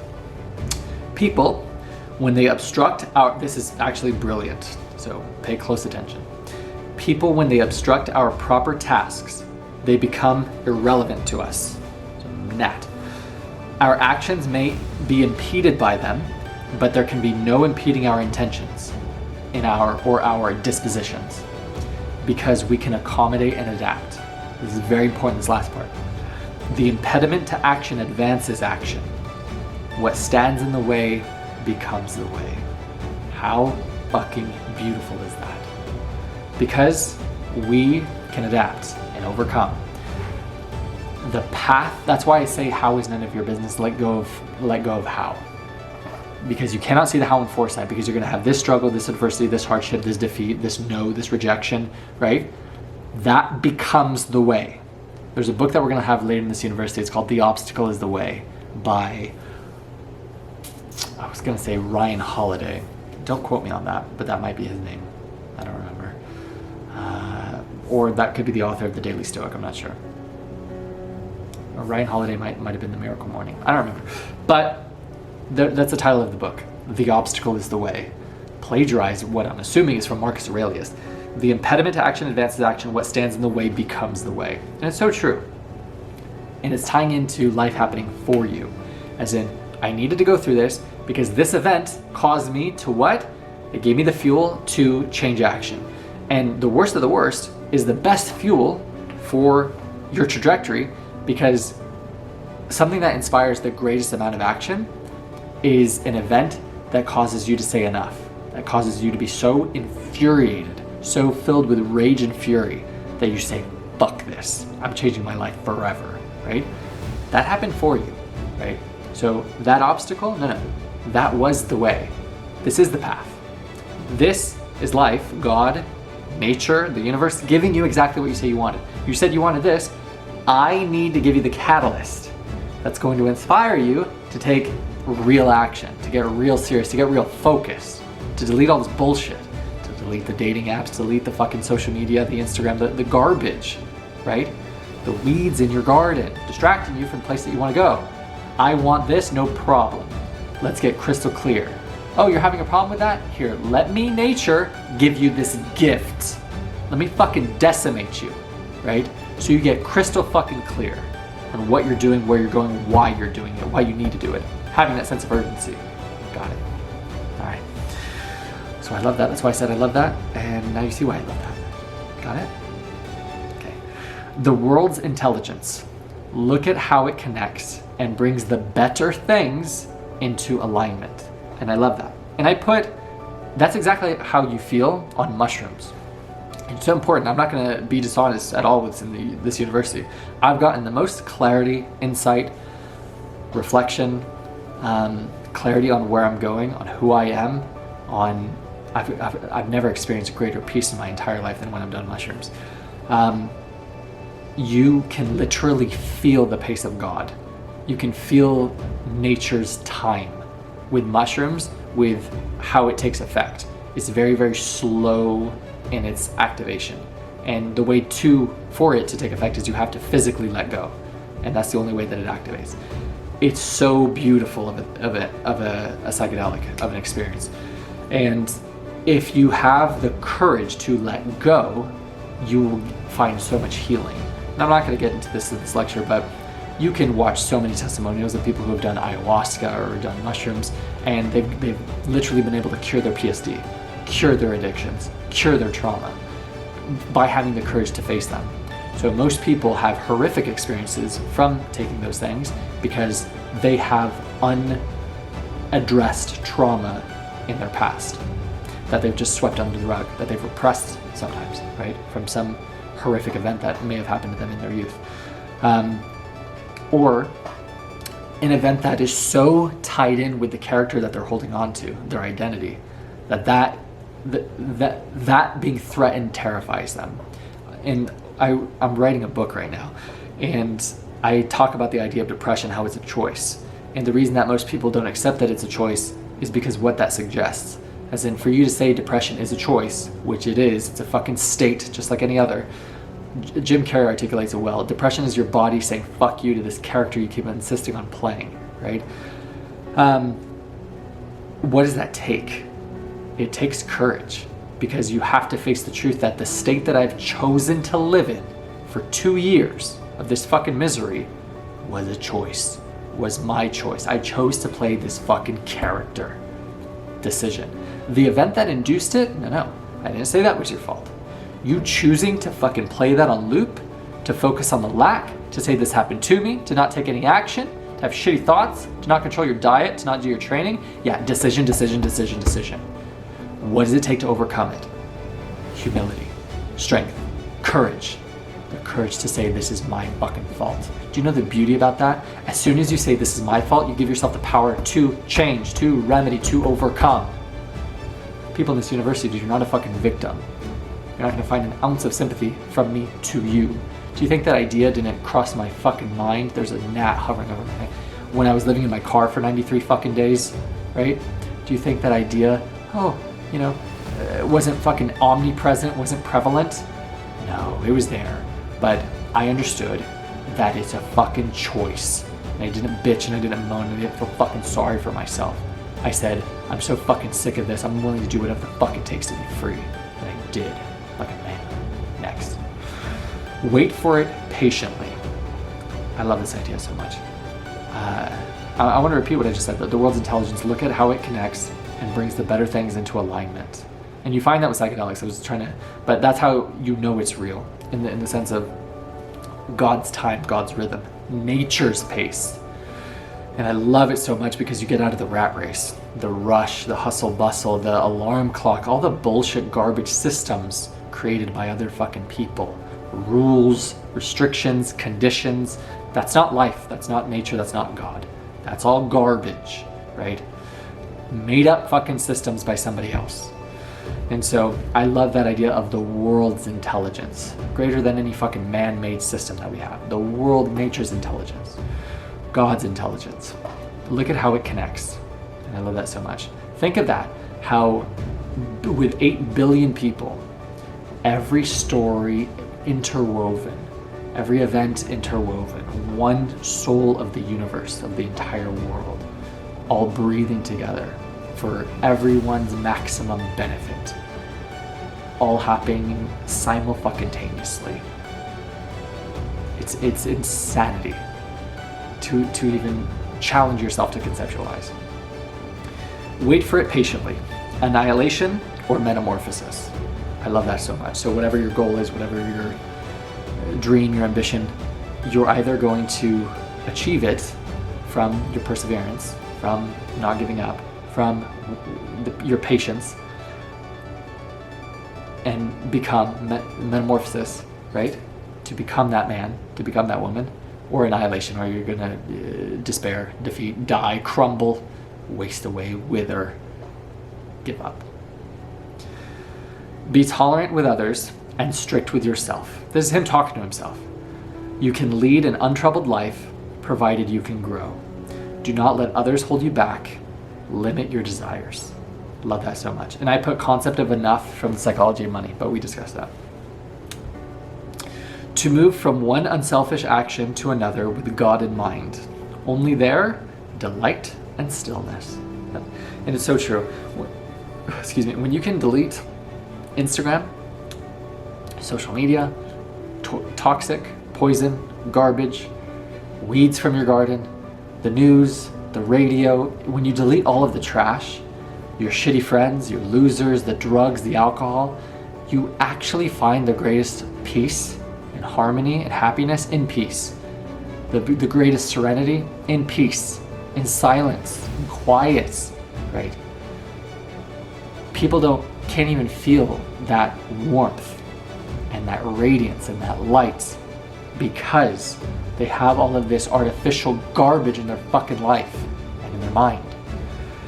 So I love that idea so much, to move from one unselfish action to another with God in mind. And you'll find in your pursuit of your purpose, right, of what nature has intended for you, of what you're called to do, which if you are finding it a hard thing to what am I meant to do, ask yourself what you would do if money wasn't an issue. What would you spend your time doing, right? If money was a non-issue. That's probably it. And then you lean into that, right? What would I do if money wasn't an issue and I could just do whatever I want? I would read and I would travel. That's it. While going to the gym. I would literally do what I'm doing now, right? If money was an issue, I would just learn and read and grow and be surrounded in my nourished garden. That's it. Surrounded by people who I love, who invite nothing but peace and harmony and warmth and light and confidence and comfortability in my own skin. Flowers in the garden, not weeds. That's what I would do. I would stay away from all the garbage, all the poison, all the toxic, right? Ask yourself that, what would you do? That's the purpose, that's the vision. So that's your purpose. So when I say to move from one unselfish action to another, whatever your purpose is, those are unselfish actions because your purpose is designed for the betterment of other people. That's what we're here for. He says this in this book, for the benefit of others, right? To move from one unselfish action to another, that's where you'll find the greatest happiness. Your contribution to others. With God in mind, only there, delight and stillness. Love it. Prize what you were designed for. If you can't stop prizing a lot of other things, then you'll never be free. And I love that so much. It's the idea of enough. If you don't have a sense of contentment with what you have, then you'll never be satisfied, you'll never be fulfilled. And I want to make the distinction clear. I'm not saying to not stay hungry, as in you can have a sense of contentment about the materialistic garbage in your life, but I think you should have a perpetual desire to improve, to grow, because that's where your happiness is, right? If you stay at this level, even if you're a little happy right now, you're not going to be happy if you stay there. The happiness isn't in the goal, it's in the pursuit of the goal. That's all you need. It's the progression towards it. If you don't have that, then if you're not growing, you're dying, literally. And that's how it feels with my job right now. I can literally feel my soul on fire when I go into the fucking rat life. You know what I'm saying? The only thing that allows me to douse out those flames is the cognizance that it's a means to an end. That this is a temporary assignment, that this too shall pass. Okay.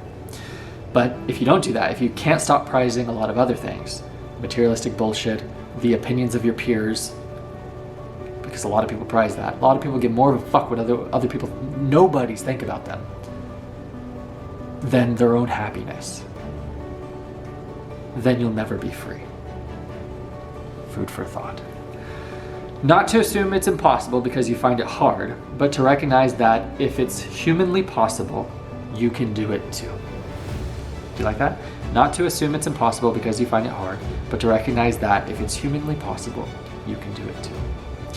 Take Antoninus as your model always, how he couldn't be hurried. I love that so much. And that's actually a really good tenet for masculinity, is you're not in a rush. You're not in a rush. You can't be hurried. And so his stepfather, that was one of the virtues that he wants to emulate always as his model, how he couldn't be hurried.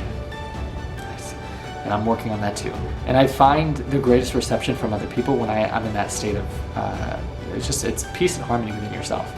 Because again, nature and God, you're not behind, you're not late.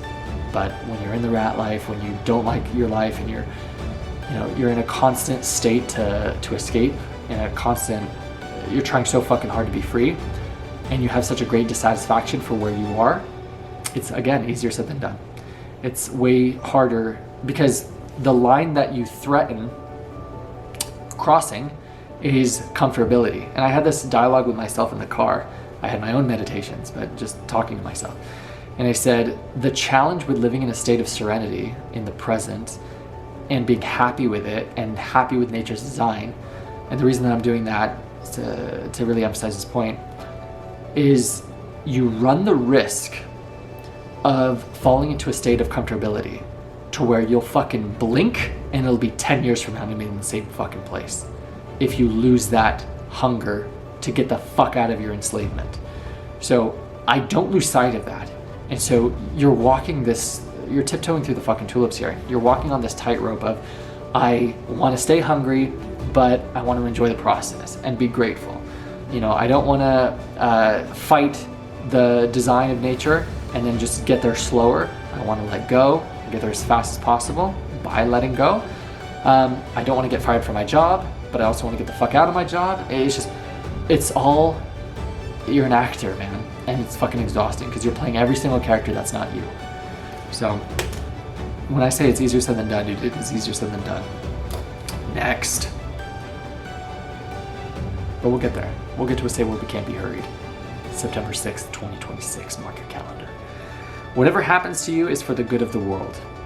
And so that's when I backtrack and I say that whatever happened to you happened for you, even the worst of atrocities, right? Is for the good of the world. Whatever happens to a single person is for the good of others. And I put even the terrible. But what does it require? Courage, strength, humility to look. Next. All underground for a long time now. This is reflection on people who have died. And what harm does it do them? The only thing that isn't worthless, to live this life out truthfully and rightly, and be patient with those who don't. Love it. Use the setback to practice other virtues. And this is what I do right now with working the Ratlife. Use the setback, like a rejection from an interview, to practice other virtues, patience, discipline, work ethic. You weren't aiming to do the impossible, and then he's talking to himself in the book, in his meditations and his notes. Aiming to do what then? To try, and you succeeded. The emperor has to even hype himself up. I love that shit so much. His definition of sanity: tying your well-being to your own actions, focusing on what you can control. You control your happiness. No one else can. How neat is that? These are things that he said to himself. Okay. No one can keep you from living as your nature requires. Nothing can happen to you that is not required by nature. Nothing can happen to you that is not required by nature. Every event needed to happen. Not, oh no, it happened. No, needed to happen. Even the worst, even the failures. No, I needed to get this rejection. I needed to meet that person. I needed to go through that breakup. I needed to get fired from this job, or needed to happen. Nothing that can happen to you that is not required by nature. Love it. Nothing that nature requires isn't for your benefit. Meaning everything prescribed by nature, and I put prescribed in quotes because that was his word earlier, is happening for you. Get that through your fucking mind. I'm repeating that to myself because I love that so much. Because that gives me solace for all these past failures. And when I say past failures, it's only a failure if you're only a failure if you give up, if you quit. So all of these were lessons, all of these were, that's what it is. All of your failures, they're just down payments. Think of it like that. This is just the necessary down payment for the price I have to pay for what I want. So I need to go through this failure, because I could just fucking do nothing, right? I could just be a good, docile, compliant, obedient fucking slave working the 9 to 5 forever. I could not try for my freedom. And I could be content. And I could be like everybody else, all these sheep, all these fucking rats in the maze, right? Content with a slavery of a life. I could be one of those people. And I could fucking kid and lie to myself. Lose respect for myself in the fucking mirror. Forfeit my entire life, this window of opportunity that I have right now. I could watch it fucking close. And I could spend the rest of my life burdened by the pain of regret of what if. And I could lie to myself until I believed the fucking lie that I was happy and content. I don't want to be that guy. So I love that idea so much that it gives me solace that the things that I'm doing, I know I'm going to be free. I know I'm going to be very wealthy. I know I'm going to inspire a plethora of people from my indefatigability, from me not giving up, from my story, right? I need to go through this. I don't understand why I'm still in the place that I'm at right now, or how long this assignment is going to be, but that gives me solace, the idea that it's temporary and it's happening for me, for my best interest, right? So then that gives you the confidence to begin to try and let go. Okay. Or if not to let go, fucking that. To trust that you're headed in the right direction, that you'll be there soon enough. That's going to be okay. That's going to work out. That you survived 100% of your worst days. That you know what the fuck you're capable of, like how he hypes himself up, so you can see it to fruition, to the finish line. Imagine yourself as a limb of a body. When you help other people, you don't realize who you're helping. I put yourself and the world. So true. And then this is the famous quote from the book, the most famous that I've seen on like motivational, posts. And this was the first time I heard of the book. Think of yourself as dead. You have lived your life. Now take what's left of it and live it properly. I love that so much. Don't get, well, it's easy for me to say I love that so much, but I love that idea because I believe your life starts when, there's a good quote by, his name is Ravikant. I forget his first name. It's like Nabil Ravikant. I forget the first name. And he says that. He says, we all have two lives. The second one begins when you realize you only have one. And I like that idea so much that your life really begins when you give yourself permission to live it. And I find that I'm going to give myself permission to truly live my life September 6, 2026. when I finally am free, because that's my exit. Like no matter what, I don't give a shit what job offer, I don't care what financial. That's my exit from the rat life forever.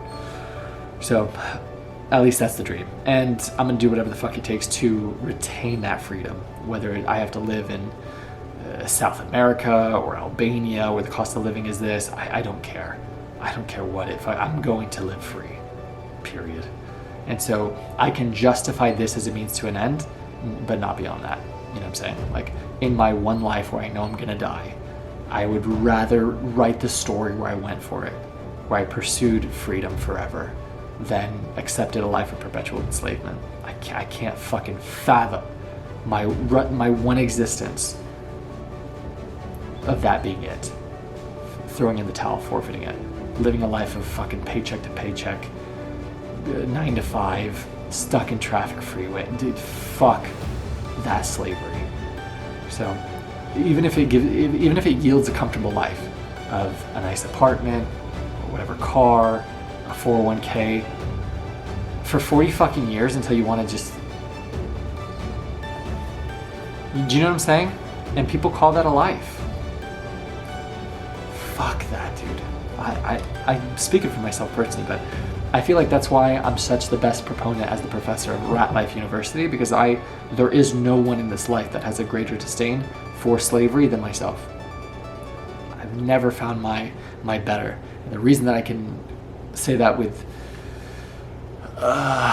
so much confidence and resolve is because I've never found a single person to walk the path with me. I've never found a single person who wasn't infuriated, who didn't have such a fucking level of urgency to be free. And so I know that not a single person that I've ever met or known or spoken to in my entire life has the same degree of conviction, of rage, of resentment for the rat life. Meaning they're comfortable enough to fucking live it. I can't do that. Because I know what real freedom is, because I've tasted it, man. I've tasted the euphoria of being in harmony with God's time, of walking with financial prosperity, peace of mind, not in a rush. I've felt that. I've done that. The time where I felt the most peaceful, psychedelic experiences aside, was when I was in Croatia, where I was financially prosperous. I had no debts other than the UCLA student loans. Those are an aside. I had just complete peace of mind, and I was in fucking euphoria of presence. I was there mentally, emotionally, spiritually. I was free, right? When you feel that, this quote from Greg Plitt, when you've tasted the finer things in life, it makes it fucking impossible to go back to a life of mediocrity. When you know what freedom tastes like, and now you taste enslavement of slavery. When you know this is all bullshit, this is all lies, this is not how you're meant to live. When you've been on the other side, you cannot accept that fucking life, this life. So, I might be speaking just alone here, but that's exactly how I feel, and why I might be the best champion for escaping the rat life, and why I had to endure the rat life that I had, so that I can show you that it's possible, that I can plant that seed of belief, that I can inspire other people around the world that, dude, it doesn't matter where you are, it doesn't matter where you're starting. The university started with me living in my fucking car, drowning in debt, right? Homeless, dude, 93 days. And I was able to escape. And I'm saying that in the affirmation of the future tense, to be free forever. Why? Belief that it was possible, that I was worthy of it, and the courage to pursue. Because what's the fucking alternative? Guaranteed slavery. Food for thought. Oh, I love it. I love this university so much, dude. I take so much pride in each one of these videos because we're laying a brick properly, one at a time, right? We're doing the fucking job right. That's how I know these are going to be a gift for other people in the future, especially when we can translate these in every language that exists. Incredible. Literally, we'll be able to one day plant trees under whose shade we will never sit. Millions of seeds around the world that we otherwise never would have been able to reach, just because we had the courage to pursue. Next. Don't give up on attaining freedom. Spoken from the fucking emperor. Don't give up on attaining freedom. Obeying God. That's the mind of the fucking emperor. Don't give up on attaining freedom. He's reached the pinnacle that you could possibly reach in life. Don't give up on attaining freedom. If you don't understand that, dude, if you don't understand how the rat life was omnipresent, even at that level, even 2,000 years ago, wake the fuck up. Make good use of whatever happens. We're moving on. Marcus Aurelius escaped the rat life because, dude, the rat life is here. If you are enslaved here, you will never be free. But once your mind is awake from listening, from absorbing, from considering, from reflecting, once the seeds that I'm planting in your mind take roots, you'll be free forever. Because once this seed that I'm planting takes root, once you believe it for yourself, that number one, you're the cognizance, the awareness that you're living the rat life. Number two, the promise that you can escape, that it's possible, that anyone can escape. That belief solidified, what do you need then? The courage to pursue. And all of a sudden it's possible. All of a sudden we can all be free. We can all live a life of freedom forever. Don't give up on attaining freedom. Marcus Aurelius. Make good use of whatever happens. Judgment, I love this. Judgment can look at the event in the eye and say, this is what you really are, regardless of what you look like. While adaptability adds, you're just what I was looking for. Imagine that. Imagine adaptability saying, this hardship, this is the way. It's just what I wanted. Oh, another failure, another rejection? That's exactly what I wanted. Thank you. What a gift. I like that a lot. Because it's the idea that crisis equals opportunity, which was a sentiment from the book The Monk Who Sold His Ferrari by Robin Sharma. And then this is what Marcus says. A chance for the exercise of rational virtue. Again, opportunity. How did this happen for me? Oh, it gave me a chance for the exercise of rational virtue. To practice patience, to practice emotional stoicism, to practice discipline and work ethic and focus and not being distracted, to solidify those virtues. The art that men share with gods. Both treat whatever happens as wholly natural. Love it. Perfection of character. To live your last day every day. That's what I said in the beginning that I was going to get to. I love that so much. Perfection of character is to live your last day every day. Without frenzy or sloth or pretense. And I like that idea so much that I believe that if I was going to die soon, I'd be doing the same thing that I'm doing.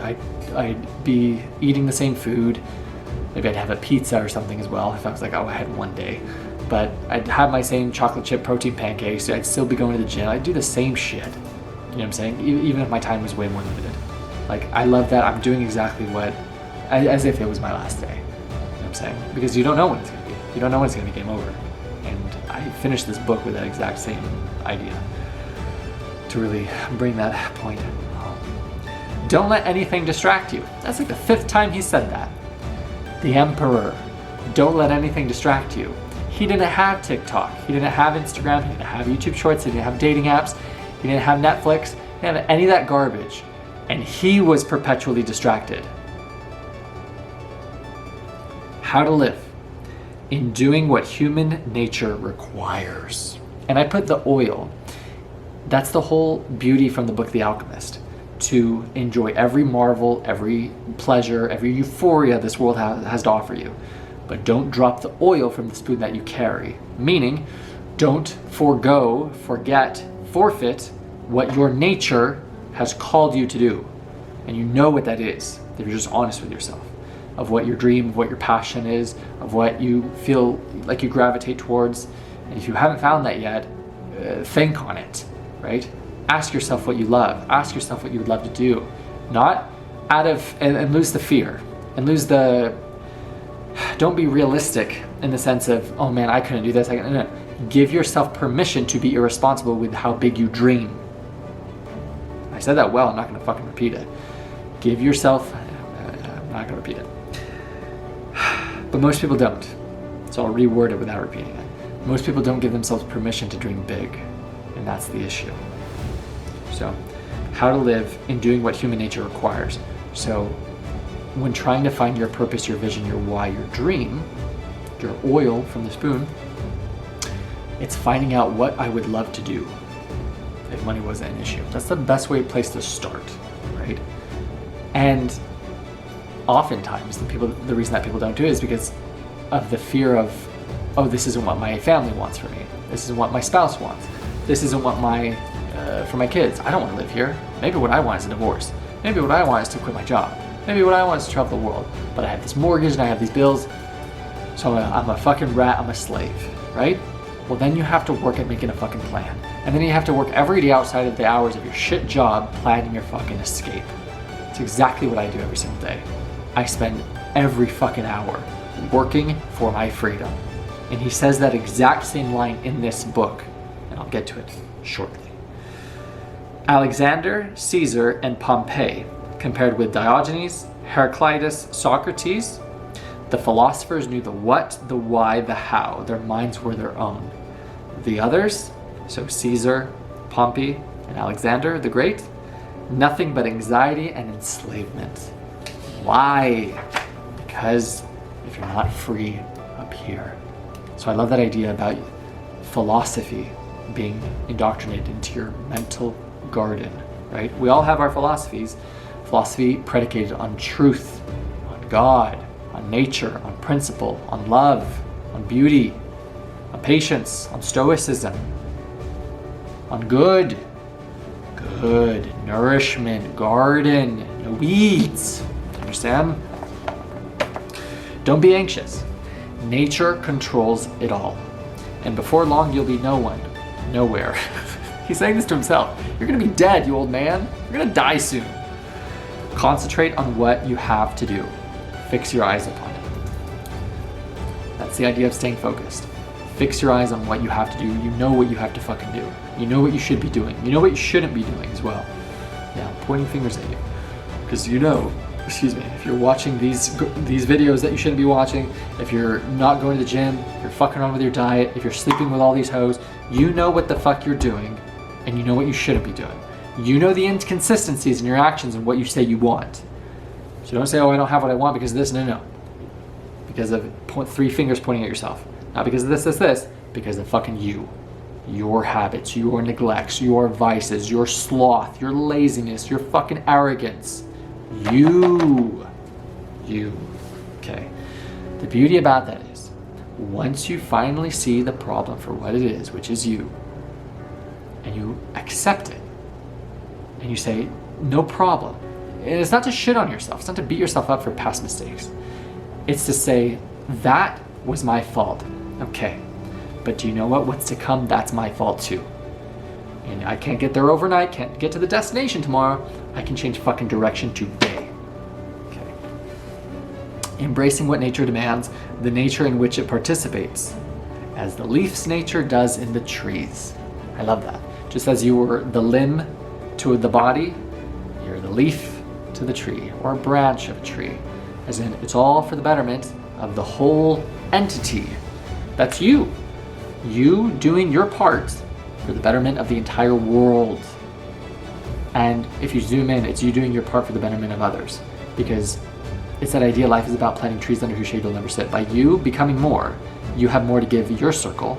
And by them becoming more from how you're able to help them, they help and improve their circle. Do you see? So your growth, your betterment is for the betterment of these people, and therefore the betterment of the entire world.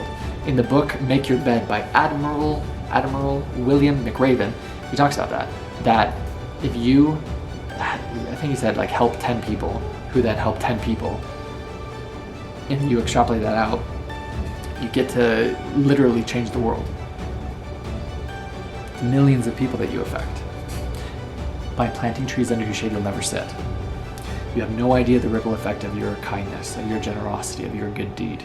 No fucking clue. So any opportunity that you can to give someone specific praise, recognition, credit where it's due, lift someone up, help someone out, take it. It's not only for their benefit, it's for yours. Okay. An opportunity. You have to assemble your life. This is the Emperor talking. You have to assemble your life, action by action. No one can keep that from happening. But there are external obstacles. he's playing the fucking victim, with his own rhetoric, his own story. I love it. But if you accept the obstacle and work with what you're given. I can't read my R's from my V's. But there are external obstacles. The victim bitch talking. The bitch Marcus. Now it's the Big Daddy Marcus. But if you accept the obstacle and work with what you're given, an alternative will present itself. Another piece of what you're trying to assemble. The obstacle becomes the way. Love that shit. And I love that God and nature gives you the building blocks to reach the destination of the promise that has been given to you. That dream in your heart, right? A gift. Kind of like, I like the idea that the reason that you want it so much is because your future self has it. Your future self is living it. I love that so much. And because it's already written. You're just a soul in this body of this physical human experience, right? Be hippie with me for a second, but it's true. As in, this event has already happened. It's already been woven. That promise, that dream that's inside of you, right? It's been there forever, since the history of time. Since before you were even a person. Since before you were even seed. So I love that the things that you're given along the way, it's to help you get to the destination, right? But people don't view it as that. People view the pain, the hardship, the struggle, the defeat, and the reason that I'm reflecting in real time is about my current position, my current predicament, circumstance, condition, my job, the rat life. It's the gift that I can't yet see. And so I'm even myself, dude, like I say, it's easier said than done. Because I know I'll be able to see it so effortlessly in hindsight, but it's just like, it's not the easiest when you're going through it, when you're just dreaming every fucking, like I literally can't sleep. Like I literally cannot sleep with my current income. I cannot justify it. And it literally sickens me to the point where, dude, I toss and turn every fucking night. Like I don't get 8 hours of sound sleep. I can't sleep where I am right now.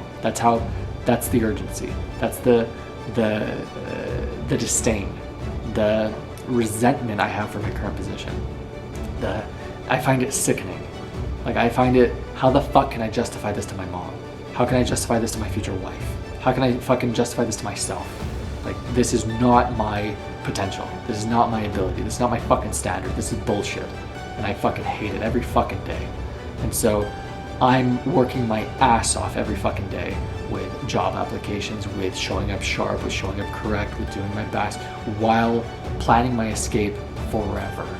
Every fucking day to the point where I cannot sleep out of sheer dissatisfaction for my current position. So I understand whole fucking heartedly the challenge with seeing this as happening for me. But I take solace in the wisdom of the ancient Marcus Aurelius and his scrolls, his meditations. Have you ever seen a severed hand or foot or a decapitated head just lying somewhere far away from the body it belonged to? That's what we do to ourselves, or try to, when we rebel against what happens to us. He's speaking to me directly. When we segregate ourselves, or when we do something selfish, you have torn away from the unity, your natural state, one you were born to share in. Now you've cut yourself off from it, but you have one advantage here. You can reattach yourself, a privilege God has granted to no other part of no other whole, to be separated, cut away, and reunited. He's allowed us not to be broken off. He's allowed us to return, to graft ourselves back on, and take up our old position once again, part of a whole. And I love that so much. And the note that I had was the idea that you can go so far astray and still find your way back. Robert Downey Jr. is a perfect example of that. Imprisoned for black tar heroin addiction, right? He's handsome, sexy as fuck in his youth of acting, of being an actor, and then to come from that depth of a heroin addiction to the highest paid actor in the world when he was Iron Man.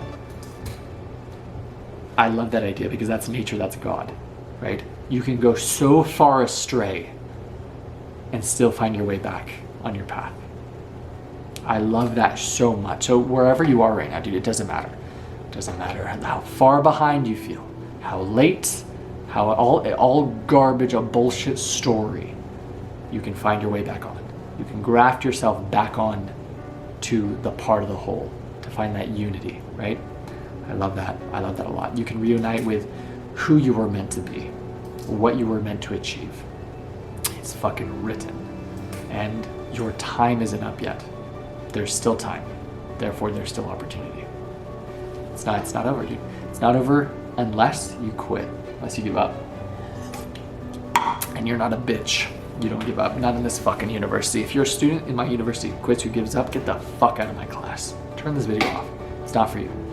But if you are, you can go ahead and hit the subscribe button. I'm not going to be the fucking person who says that. The people in my, the subscribers, no. Students on the path to freedom forever. Students of life, of truth, right? The garden, okay. Beautiful souls who also click that subscribe button. Just kidding, Joel. I'm kidding. But I wasn't kidding about the other thing, dude. If you're a victim, what was the word that I used? If you're somebody who quits, get the fuck out of my class. You don't belong here.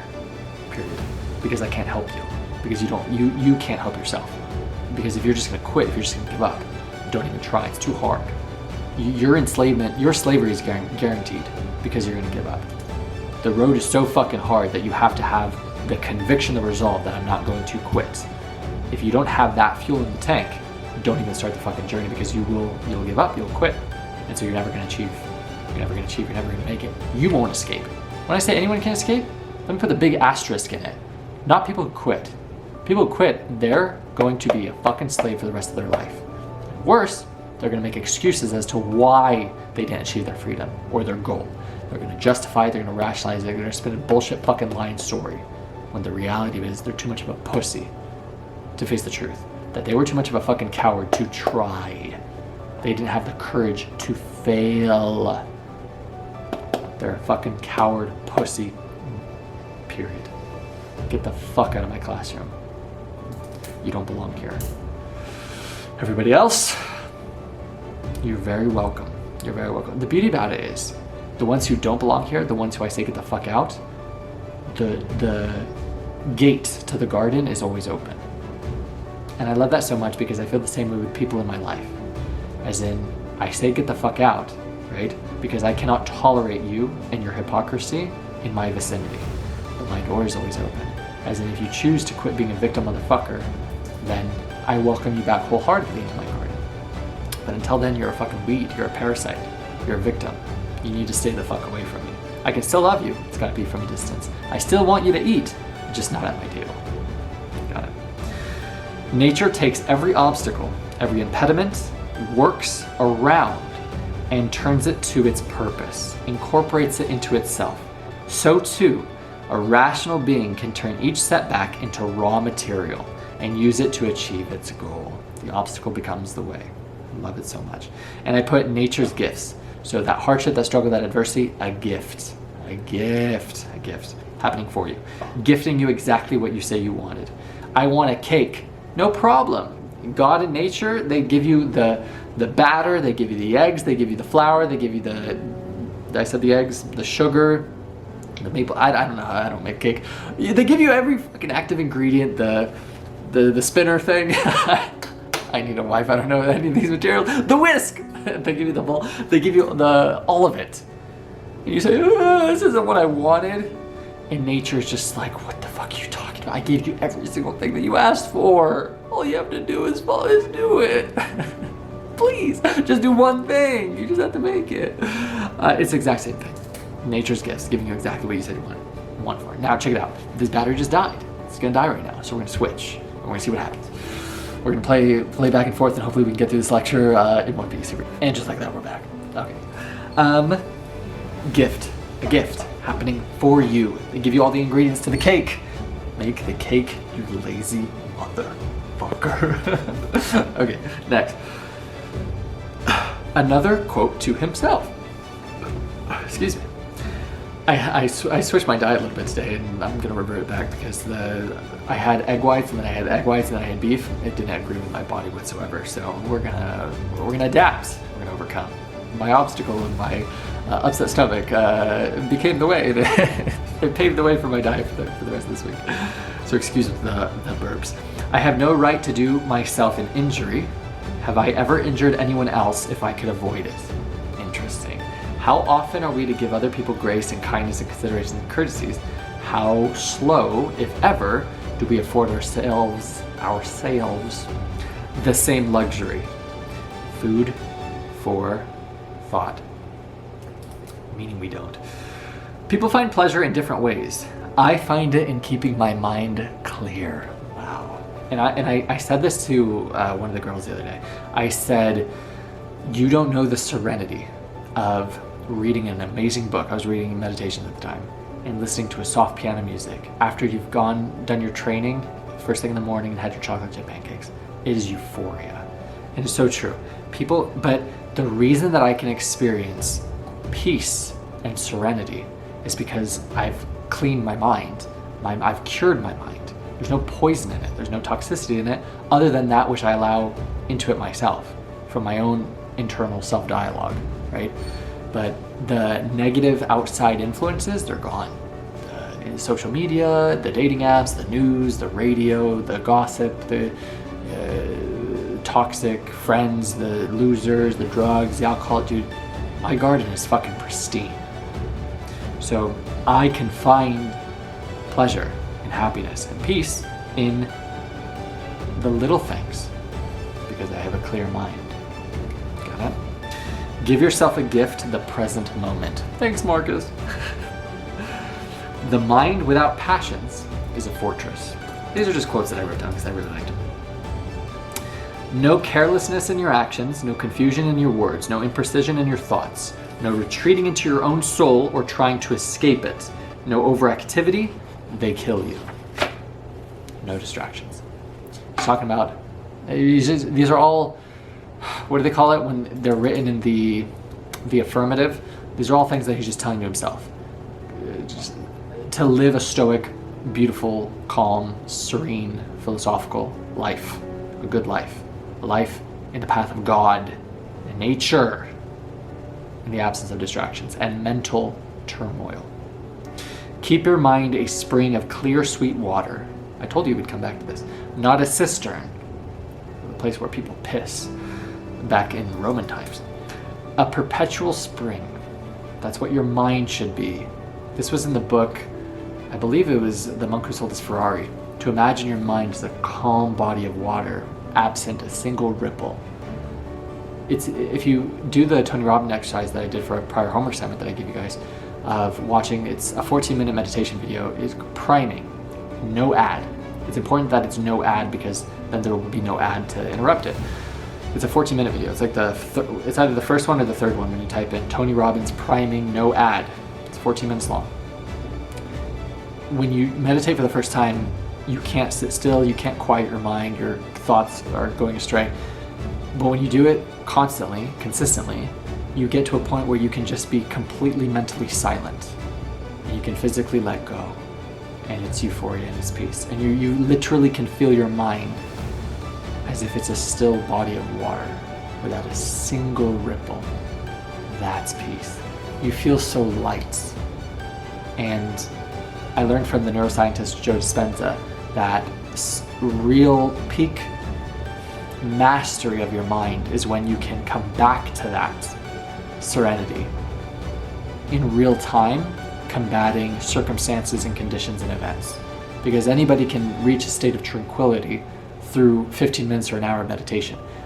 The key to mastery, though, of your emotional mastery, your stoicism, your emotional control, right, is to be able to do that amidst this car honking at you, or this shitty employee or employer, or this, all the garbage and all the outside trash that everybody insists on dumping, proverbially speaking, into your garden.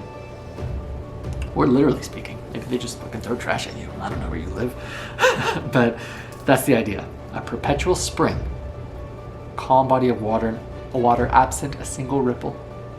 That's peace. That's euphoria. And I found this insight when I had that peak level of that trance, that peak level of peace experience when I one time where I took psychedelic mushrooms, is when the time that I took mushrooms and I achieved the peak pinnacle level of peace I've ever felt in my entire life. I learned then that that's ecstasy. It's not the parties, it's not the festivals, it's not the noise, it's not the bars, it's not the clubs, it's not any of that garbage, it's not the screaming and the hollering and getting drunk and all the loud trash. That's not peace. Ecstasy, euphoria is in peace. So I know I butchered it and said that's not peace. That's not euphoria. That's not what euphoria is. I'm gonna tell you, I'm sharing it with you, the insight. It's peace. It's quiet. Oh my God, it's the absence of people. It's going to Big Sur, it's going to a camping, it's going into the middle of nature and being quiet, being with people you love, people who you feel safe to let go with. Oh my God, it's orgasmic. Oh, it really is. Yeah. No, but it is. Yeah, it is. It really is, man. Okay, moving on. Delicious. All right. Okay. How do you keep your mind a spring of clear, sweet water? By working to win your... Oh my God. He said this. By working to win your freedom hour by hour. Through patience, honesty, humility. Marcus Aurelius said that. By working to win your freedom hour by hour. What the fuck? He's the emperor of fucking Rome at the height of the Roman Empire. Working to win your freedom hour by hour. He's had that hunger to earn his freedom, to escape his rat life. You see? I'm telling you, dude. This is it, dude. This is Ratlife University, dude. This is it. Do you understand? Marcus Aurelius was living the rat life. Don't you get it? Fuck. Okay. You want praise from people, approval of those who despise themselves. And I think about that. You're concerned with the validation, recognition, approval of motherfuckers who despise themselves, and you give a fuck about what they think, and you care about their praise when he said in the past, when they can't even fucking live up to their own standard. Focus on you. Focus on your garden. Not seeking validation and approval from all these third-party, subjective losers. Okay. We exist for the sake of one another. People exist for one another. You can instruct or endure them. I've had to experience both. I've been able to plant trees under whose shade I'll never sit, but for the people who are not ready to receive, you can't instruct them, because you can't give someone something that has that's holding on to this identity or this belief system or this. They're too arrogant to learn, to be fluid, to consider that, oh, maybe I'm not fucking right. Maybe there's more to it. Maybe there's a truth I'm unwilling to consider. Arrogant prick, right? Coward is a better actual description, because they don't have the courage to let go. Can't help them. You can't give something to someone whose hands are full. It's that image of Jesus holding the teddy bear, right? And you're holding onto this little rat toy. He's like, trust me, just let go. I have something better for you, right? What does it take? Courage to let go. Humility. People exist for one another. You can instruct or endure them. So the people who you can't help, you can only endure. And I love that idea so much. And I really appreciated that he shared that. As in, I can't save them. And if I have to work with them or live with them or whatever, I have to fucking tolerate them, right? All you can do is endure them, because you can't help them. Because they don't have the humility to accept your guidance and your help. So that's so fucking important, that you can instruct or you can simply endure if you can't get rid of. Next, to enter another's mind and let them enter yours. I love that. And in Man's Search for Meaning, Viktor Frankl talks about that. That's what intimacy is. It's you and your partner surrendering to each other and submitting to one another and each other's desires. And yeah, so to enter another's mind and let them enter yours. That's what intimacy is. It's not just anybody can get naked together. It's not letting go sexually. True intimacy is you can see someone fucking raw, vulnerable, completely, their soul completely naked, and they feel safe to let go with you, right? They give you themselves, their soul, their heart, and to give them your mind, absent any walls, absent a fortress, absent obstruction. That's intimacy. That's what all guys crave, is to find somebody who sees all of their flaws and insecurities and shortcomings and still loves them anyway, and still not only just tolerates them, but loves them for exactly who they are, right? And yeah, that's what all guys want. And I learned that from Terry Crews, and that's what true intimacy is. And so that's from feeling safe to let go with the other person. So love that, love that, love that. That's why I wrote it. Dishonesty, hypocrisy, self-indulgence, pride. Avoid it all like the plague, because it is a plague. Mental cancer. His words. Avoid that. And that's in people. So if you're doing that, cut that shit out. If you're being dishonest, if you have pride in the sense of this ridiculous ego, arrogance, hypocrisy, if you're a fucking hypocrite, if your actions are inconsistent with who you say you are, what you say you want, you say one thing and do another, you hypocrite. Self-indulgence, no discipline. Avoid it like the plague. Because why? You'll be like everybody else. Because that's what everybody does. Everyone's a fucking hypocrite. Everyone's a liar. Everyone's dishonest. Everyone's manipulative, treacherous, ego, arrogant, cowards. Be the antithesis if you want to be the exception. What is the exception? Not like everybody else. I want to be free. What does that mean? I don't want to be like everybody else. I don't want to be enslaved like everybody else. So what do I have to do? Whatever the fuck it takes to not be like them. Meaning, I'm not going to speak how they speak. I'm not going to dress how they dress. I'm not going to surround myself with the people they surround themselves with. I'm not going to watch the shit that they do. I'm not going to talk like how they do. I'm going to absorb myself in my nourished mental fucking garden, absent their garbage, because I don't want to fucking be like them. The plague. Would you consciously invite the plague into your life, into your garden? No. Yet we do it every fucking day here. We're so willing to invite the weeds into our garden every fucking day. You're better than that. Enough to make you say to death, come quickly before I start to forget myself like them. Love it. And it's true. And it's true. Yay! Alright, next. To do harm is to do yourself harm. To do an injustice is to do yourself an injustice. It degrades you. Very true. It's very, very true. You do yourself no favors by being dishonest, by putting someone else down, by snaking, by lying, by manipulating, by cheating. You do yourself no favors. In fact, all you do is hinder yourself. It degrades your fucking soul. Love it. And you lose respect for yourself when you do all that bullshit. And you know it. And you don't even have people who respect you. So what do you actually gain from your treachery? Nothing. Not to know what the world is to be ignorant of where you are. I put this because I had to repeat this so many times before it kind of sunk in, and it really didn't. Not to know what the world is to be ignorant of where you are. Not to know why it's here, the world, is to be ignorant of who you are and what it is. Not to know any of this is to be ignorant of why you're here.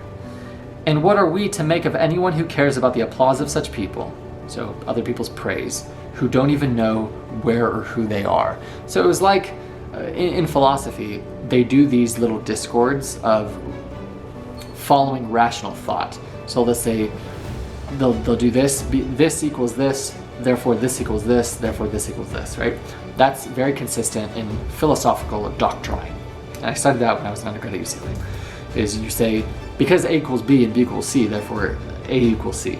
It's that exact same sentiment. So he did that exact same exercise, that if this equals this and this equals this, then why the hell am I concerning myself with the applause of other people when they don't know who, or where they are, or who they are? So the clueless, mindless sheep from that logical exercise. and yet I'm concerned with their fucking opinions. I get elevated by their praise when they're mindless. So therefore, their praise is bullshit because they don't know who or where they are. The capacity for patience was given to us for a reason.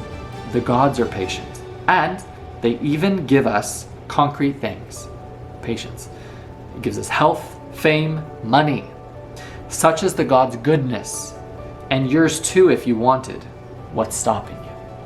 I love that so much. You can give yourself health, fame, money, if you're just patient. From A Curse of Diamonds by Russell Conwell. Let patience have her perfect work. But are you patient? And I'm speaking to this to myself. I need to hear these words. I'm not patient with my job because I've been trying to get a new one for 14 months. I'm not gonna lie. At a certain point, I'm just, you're sick of it. You know what I'm saying? So it's something I need to repeat to myself. And maybe that's why God and nature has made me wait longer than I wanted to wait, because patience in my entire life has never been a virtue of mine. It's always been a struggle. It's always been a hardship. Partially because I have such a great cognizance of how finite this life is. I don't want to waste any of my gifted time because I understand it's so fucking fleeting. Dude, you literally, we're in 2024 right now, dude. COVID was 2020. You blinked and it was 4 years fucking later. Like that's your life. You're gonna blink and it's gonna be a decade from now. It's gonna be 15 years from now. This 25-year quest is gonna be over tomorrow. You know what I'm saying? And so that's why I've never had really a high degree of patience, is because I understand, dude, life goes by so fucking fast. And it goes by way slower when you live in a state of presence. And I find that when you're on God's rhythm and God's time, nature's time, and you have that complete ecstasy and euphoria and peace, oh my God, dude, you get to flow and you get to really just enjoy all of the juice of life. But you can't do that under, when I say can't do that, I can't do that under financial non-prosperity. As in, I cannot enjoy or give myself permission to enjoy time off or presence or this when I'm not financially free. And I know, because I've been there before, that when I am, and this time forever, that I'm going to make it a precedent, a priority to live in that state of euphoria and ecstasy that's found in presence and only presence. And so I like that a lot. Indifference to external events and a commitment to justice in your own acts. It's you achieving mental mastery. Indifference to external events. What you were born to do. What's written for you. I went on living my life the way it should be lived. Love it. Almost done. And now you're astonished that he's gone and done it. This is his commentary. So when you call someone untrustworthy or ungrateful, turn the reproach on yourself. It was you who did wrong by assuming someone with those traits deserved your trust. Meaning, don't be upset when the person who you knew of non-good character shows you his qualities within your relationship to them. Don't be fucking, whose fault is that? It's yours. You knew they were untrustworthy and yet deserving of your trust? No. You knew he was a snake in the grass, so then why did you afford him the luxury of giving him your trust? No. Stand guard at the doorway of your mind. It was you who fucked up. They acted out their character. You knew they were untrustworthy, and so they did untrustworthy treachery. That's just who they were. They were just playing their role. It was you who fucked up. You didn't stand guard at the doorway of your mind. Next. Humans were made to help others. When we do help others, we're doing what we were designed for. That's the game. That's the game. Helping other people where you are with what you have right now. Whatever happens to you has been waiting to happen since the beginning of time. The twining strands of fate wove both of them together, your own existence and the things that happen to you. I love that. I am a part of a world controlled by nature. I have no right as a part to complain about what is assigned me by the whole. What benefits the whole can't harm the parts, and the whole does nothing that doesn't benefit it. That's a trait shared by all natures. Everything that's happening to you, he repeats it for your benefit. For your benefit, for your benefit. Have patience. Patience. It's happening for you. Even if you can't see it, even if it's hard, even if you hate your fucking life. You need to go through everything that you're going through right now. Required by natural law, by God. So, by keeping in mind the whole I form a part of, I'll accept whatever happens. Because in my relationship to other parts, I will do nothing selfish, but aim instead to join them, to direct my every action toward what benefits us all and to avoid what doesn't. Do that and your life should go smoothly. That's it. Life is not about me, it's about we. Life is about me serving other people. We were designed to help other people. By me helping other people, my life becomes better. I improve, I grow, I get by giving. I'm telling you that, dude. These are things I need to tell to myself. This is about you. This is about you guys. Right? This is about me. This is about the man I get to become in the pursuit of this noble quest, 1,000 books, Ratlife University. Planting the seeds of belief. It's possible. Anyone can escape. We can all escape the rat life. We can all live free forever. It starts with belief and the courage to pursue. We're on that noble, courageous, and noble pursuit right now. Next. Understand and accept what nature assigns you. It's your assignment. Your assignment. Don't lose the thread. I like that word that they chose because fate has woven your destiny. Don't lose the thread. As in, what the thread isn't just what happened to you and where you are now, but where you're gonna go. Don't lose the thread. Don't lose sight of the how cool, that's such a cool fucking imagery. Don't lose sight of the horizon, the finish line of the goal of the vision, the dream, the promise. Don't get caught up in the day-to-day struggles because this you can't really see, it's veiled, you're so buried in the fucking trees. Don't lose the thread, right? Don't lose the thread. Don't lose sight of the forest. I love that. Don't lose the thread. It's woven by fate's design. Intertwined, they said. Next. To keep on being the person that you've been. To keep being mauled and degraded by the life you're living. I had to write that for myself. As in the person who is constantly bitching and moaning about their current life. To keep on being the person that you've been. To keep being mauled and degraded by the life you're living. My life isn't, I'm not degrading my soul. But what gives me, the reason that I'm able to bitch and moan, which I exaggerate that, I don't really bitch and moan. I don't complain. But mentally I'm infuriated with my current financial predicament and circumstance within my current position. But I told myself in my meditations, my verbal ones, talking to myself, talking with God, that I always still do the work. I don't care if I have clients in the past who complain, who kick and scream, bitch and moan, so long as they do the work. And so, because I know I'm trying my fucking hardest, I don't mind that I'm, clenching my teeth and bitter along the way, because I'm still working my ass off every fucking day. So, if it's still just the mental thought that is inhibiting, it's something that, I have to work on. But I like that even he had that as well. That to keep on being the person that you've been, this is Marcus Aurelius talking, the person he has been, to keep being mauled and degraded by the life you're living. That's the reflection of a man who has this fucking standard. Because degraded by the life you're living, for him, might be reading a fucking book and inviting that distraction. That might be what he considers a degraded life. That's the kind of fucking standard that we can only hope to emulate. It's fantastic. Ooh, love it. If you feel yourself adrift, as if you've lost control, keep the gods in mind. What they want is not flattery, but for rational things to be like them. For figs to do what figs were meant to do, and dogs and bees and people. As in, the gods, God, nature, they want you to do what you were meant to do. So when you're playing a fucking character, when you're doing all this bullshit, when you have cowardice, when you lack the courage to pursue, God isn't smiling. Nature isn't happy. Because you're forfeiting your fucking potential. And they know it and you know it. So I love that idea so much. If you feel yourself adrift like you've lost control, keep the gods in mind. What they want is not flattery. They want to see courage. They want to see you having the courage to pursue. They want to see you try your fucking best. God and nature, I refuse to believe that they don't reward the person who tries their best.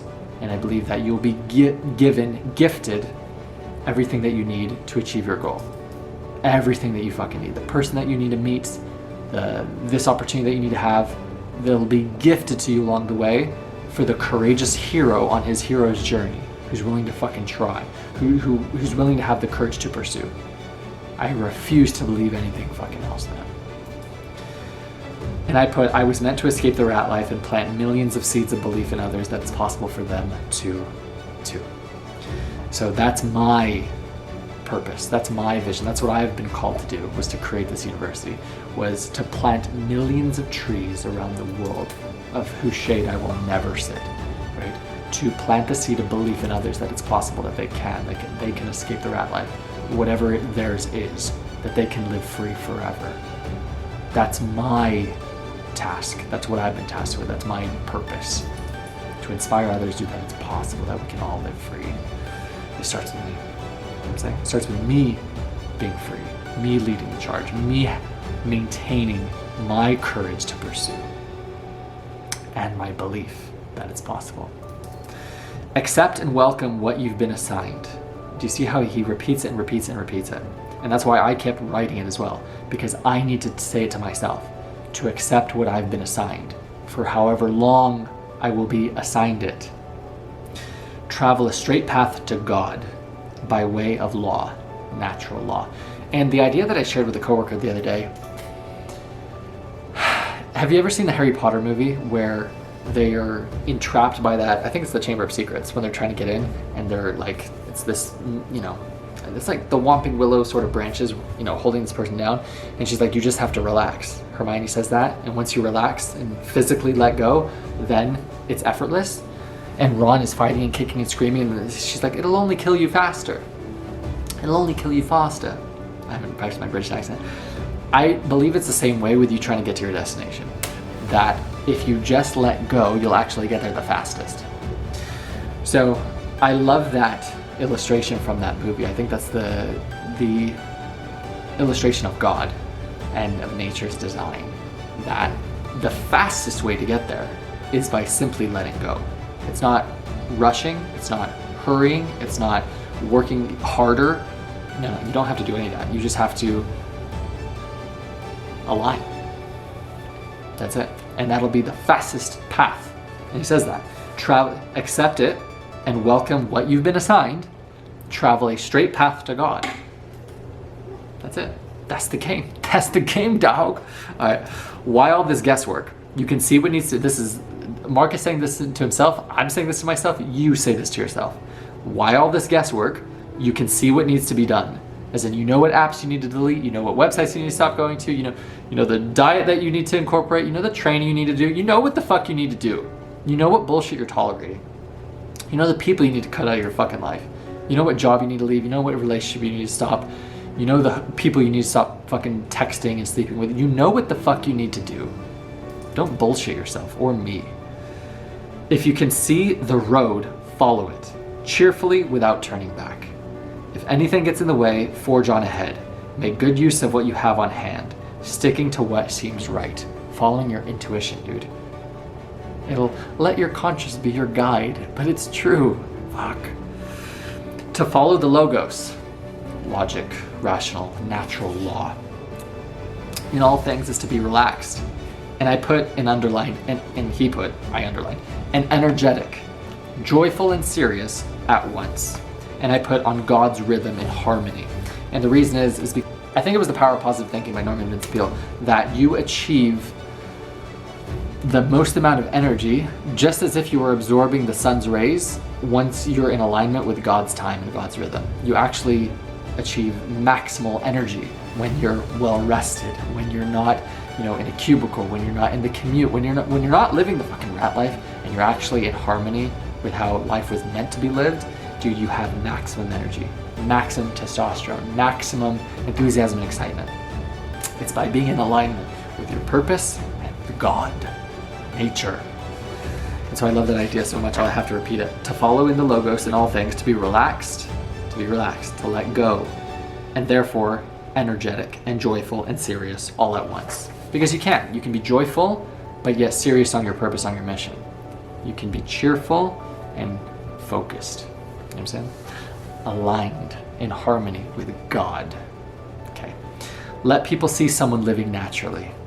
And I can't wait to do that. Like, I'm doing my best right now to make good with what I have, but my goal is to live the 96% of my life, dude, in complete bliss and euphoria with the very people who I love. And so you have to see it as temporary, dude, as it means to an end, dude. 3-point-something% of Ratlife versus a lifetime of freedom. Fuck. Stop talking about what the good man's like and just be one. G. Each of us needs what nature gives us when nature gives it. The world longs to create what will come to be. I love that, dude. The world longs to create what will come to be because it's written. It's written, my dog. Yeah. All right. As you move forward in the Logos, people will stand in your way. Do what's proper to your nature and accept what the world's nature has in store. Work for others' good by any and all means. And I need to do that more. I have opportunities, even in the place that I work, to help people with their diet, with their training, and maybe that's what I'm still tasked with doing there, is helping people outside of the work things. And that was a thought that I had recently, where there's some people who I have the opportunity to help, to coach, to mentor, to transform physically and therefore mentally, emotionally, spiritually, financially. Maybe that's why I'm meant to continue working where I am right now. So maybe. I know of one person in particular who I could help more with their diet and their plan. So that's interesting. By any and all means, do what's proper to your nature and accept what the world's nature has in store for you. So accepting what the world's nature has in store for you, accepting your assignment, right? And work for others' good by any and all means. And I want to repeat it one more time. Each of us needs what nature gives us and when nature gives it. Not early, not late, happening for you. Every event needed to happen. It's required to happen for your potential maximum best self. I love that so much. Why is it so hard when things go against you? If it's imposed by nature, accept it gladly and stop fighting it. And if not, work out what your own nature requires and aim at that, even if it brings you no glory. And I put that, and it made me think of these YouTube videos, because the ones that, maybe get 30 views or we're at these subscribers or whatever, right? Or that they're not monetized. But I put, work out what your own nature requires, which for me, I need to make these videos and I know that, and aim at that even if it brings you no glory. I understand that the videos that I'm making right now, literally one day will be able to help people escape their Ratlife forever. It literally will be planting trees under whose shade will never sit. These videos, translated with the power of AI in the future, dude, will literally be able to change education forever. As in, we'll be able to give people access to knowledge and wisdom and education and a library that they never would have in their entire fucking life, because they do not teach this shit in school. They don't teach you any of the things that I'm going through in any of these lectures in your modern day university. And people in other places don't even have access to these universities. So to create a library of nothing but good and betterment and growth and love and humility and character and honesty and integrity and work ethic and discipline and perseverance and belief and all these virtues that you exalt from your personal development, from becoming a man of good character, from pursuing your potential, from aligning with God, will literally be able to change lives around the entire world, from people who never would have been able to have a better life if it weren't for these videos. So I love that it's not my ability for these videos that are getting no glory now. It's my responsibility to, and I understand that this is what nature requires me to do. And I love the men that I get to become along this journey. I have to I set it up to where in order for me to make these lectures, these videos, I have to read. I force myself to do this, to where I positioned it to where it's like, no, these videos can't be made unless I read these books. And so I forced what I didn't want to do by positioning. When I was in undergrad, when I started my fitness journey at 18 years old at UCLA, I did the same thing when I didn't have the discipline to go to the gym. I had forced the action from taking pre-workout. And so now I was like, no, now I have to go. Do you see? You can manipulate yourself and your life and set it up to do things that you don't want to do. And so that's how I did it with reading. It's just like, I don't want to read. I don't want to read these books. I don't want to write these notes. I don't want to, this took hours to do, to read the book, to transcribe the book, and then to read the book, that's the first thing you do. You have to read it, then you highlight it, then you transcribe everything you highlighted, then you read what you transcribed, and then I do the lectures, and then I'm reading and discussing what I've written down, and then I edit the videos, and so then I watch the playback. I'm doing 5 iterations of the material, so I get the maximum absorption of it, from reading it, from teaching it, from discussing it, from listening to it. So I'm getting from, I said reading and listening and teaching and discussing, I'm getting the maximum absorption from the material, from these books. Therefore, I'm becoming the most I possibly can from this university, set up in a way to where I'm forced to do the action that I don't want to do. Do you see? But I love that in terms of what nature has in store for you, nature's design, because I know that this is it. This is it. Ratlife. It's always been Ratlife, but now it's Ratlife University, a library that we're able to give to the entire world, where we can literally not only give people the key to their freedom who are enslaved forever, but we can give people the key to never be enslaved in the first place, to reach the people before they get indoctrinated to a life of slavery, to plant the seed of belief in the people who never otherwise would have believed that freedom was possible for them, to give people access to education who never otherwise would have been given access to this kind of education. That's the potential that we have together through the pursuit of this university. So that's why we're doing it. That's why, glory or no glory, this is getting done. Because I said this is getting done. Because I said I'm doing 1,000 books. By hook or by crook, I will be free. And I will plant the seed of belief in others, dude, that we can all fucking make it, dude. We can all live free. We can all escape the fucking rat life together. Okay. Look at the stars. They complete the tasks assigned them. Their order, purity, nakedness. Stars wear no concealment. I just wrote that because I liked it. Everything you're trying to reach by taking the long way, you could have right now, this moment. If only you'd stop thwarting your own attempts. And I'm going to come back to that. If you'd only let go of the past, entrust the future to providence, and guide the present towards reverence and justice. He said that. You can have everything you want right now, this moment, if you'd only stop thwarting your own attempts. It's fucking remarkable hearing that from the Emperor of Rome. And I put all of my self-sabotage. Over the past couple years, I've sabotaged myself financially countless times, and I'll list them. I bought a plane ticket to Berlin, didn't go on the trip. I bought a plane ticket to Brazil, didn't go to Brazil. I recently bought, it's actually my flight was, or actually it's this Friday. I bought a plane ticket to Europe, not going. And I bought last summer a festival ticket that I wasn't able to get refunded, didn't go. I sabotaged my financial prosperity and freedom time and time again. And in my own reflections, in my own meditations on my walks, I concluded that the reason is because I just wanted to taste freedom. I just wanted to escape. I just wanted to, when I travel, I'm able to be myself. I give myself permission to completely let go. I feel very safe being myself in a place where you're never going to see these people again. And so I give myself permission to just be who the fuck I am, and I love who I am. I love who I am so much. Without the mask, smiling, grateful, present, I fucking love who I am abroad. Okay. And so I just wanted to taste that again. And whenever I'm feeling a low, or I'm feeling, like I can't see the light at the end of the tunnel, purchasing something like, and sabotaging myself in a small way, and I'll expand on that, would give me hope to keep going. And when there was no light at the end of the tunnel, I would create the fucking light and just like, dude, you hold on a little longer and I'll give myself, we'll work towards this goal. And then I continue to work.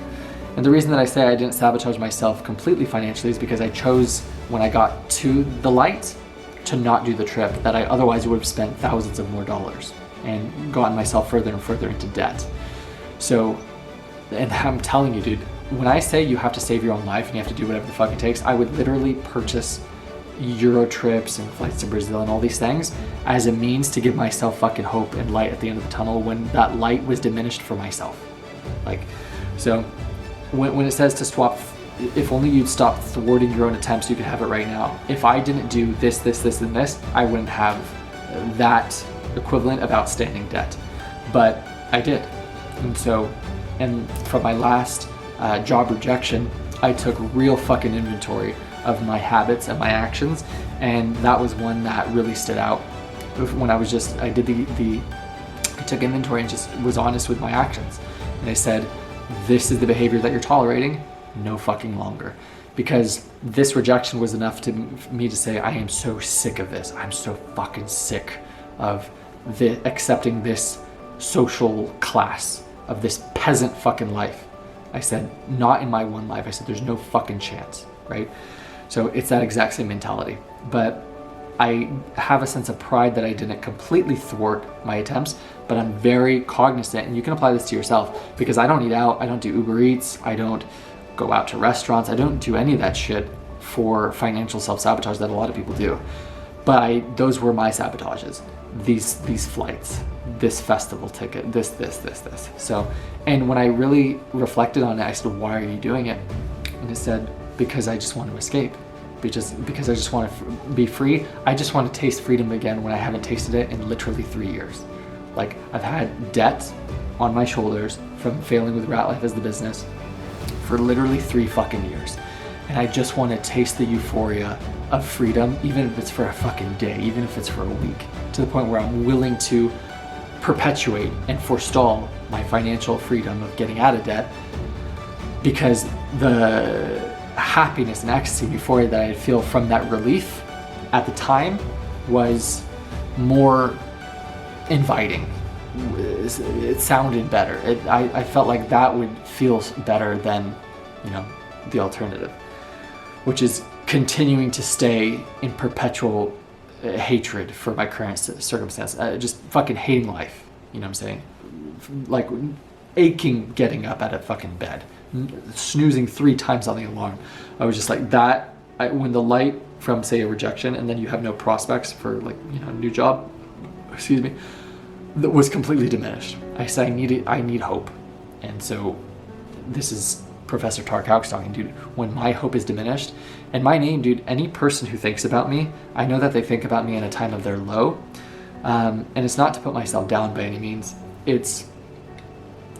I know that people think about me when they think about not giving up, because they know that I refuse to give up. And they know that with all the hardships and adversities and failures and struggles and everything that I've endured on my hero's journey, on my path, I've always reiterated the mantra, we're all going to make it. I've been perpetually positive, forever optimistic.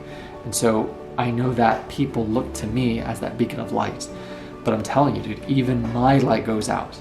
Even my light, I can't see at the end of the tunnel, where then I'll be filled with that despair and that defeat and that resentment and that bitterness. But it's just like, I only have one life, and I know that, dude, there's no way that I'm gonna wallow. There's no way that I'm gonna give up. There's no way that I'm gonna quit. And so if I have to do these fucking manipulations to create and fabricate an artificial light, dude, whatever the fuck it takes, I'll do it. Because it's just, I refuse to accept this life of mediocrity, of let's call it what it is, dude, of slavery. I fucking refuse to do it. And it's interesting because and Marcus Aurelius, we call slavery what other people call a life. And in my one that I have, fuck that. And so when I say, dude, you have to save your own life and do whatever the fuck it takes, I literally would do whatever the fuck it takes for my freedom. But it's very interesting how that is thwarting my own attempts. And so now that I know why I was doing it, now it's just like, but if we just delay the gratification for this amount of time, then we're free forever. And now that I have understood the why behind my actions in the past and these habits, now I'm able to let go of them. Now I'm able to stop the self-sabotage because I know why I was doing it, because I just wanted to taste freedom again. I just wanted to feel what it felt like to be myself again, from having to wear a fucking mask for 3 years. Do you know what I'm saying? Of having to shoulder and carry this burden for 3 fucking years. It's just like, at a certain point, you just want to taste freedom again. You just want to, you're a stranger to yourself because you haven't been yourself for so fucking long. And so I love who I am in harmony with myself. And I know that is in spades when I'm abroad, you know, outside of the grind, outside of constantly focused on the future, of the hunger, of all this, when I'm present, when I'm at peace. And so sitting into that thought, that's exactly where I know I'll get to for a lifetime with just delaying the gratification for the next 23 months. So when I say we're fucking locked in, we're locked in. All right. If you can cut free of impressions that cling to the mind, free of future and the past, can make yourself in perfect stillness and concentrate on living in the present, then you can spend the time you have left in tranquility and in kindness and at peace with the spirit within you. And I put me traveling September 6th, 2026. Practice even what seems impossible. You will get better. You will get better. And I'll put and achieve mastery. Like, just the more that you do something, everybody becomes a master with 10,000 hours. It was a psychological experiment, I think, that's mastery. 10,000 hours of any craft. So practice even what seems impossible. And then this is it, on death. And this is the end of the book, Meditations. But I've only gotten through 3 acts. Yes, this will be a drama in 3 acts. So make your exit with grace, the same grace shown to you. And that, my friends, I hope you enjoyed. That is book number 20. Book number 20 of this noble quest of Ratlife University. Meditations by Marcus Aurelius. Ignore the bags under my eyes. We did our very, very best. We've been up since 4 a.m. And right now it is, that might be off now. It's 6:48 p.m. So, I was up at before 4 a.m. So it's been about 13-14 hour day. But we're all gonna fucking make it, dude. I said I was gonna do this lecture, and I did it, and tomorrow I'm gonna edit it. So with that, no more dilly dally, no more ado. We're all gonna fucking make it. This is Ratlife University. My name is Professor Targhouse. Anyone can escape. It starts with a belief in the curse to. I was gonna use profanity. And the curse to pursue. That's it. We're all gonna make it. I will see you in law number 9.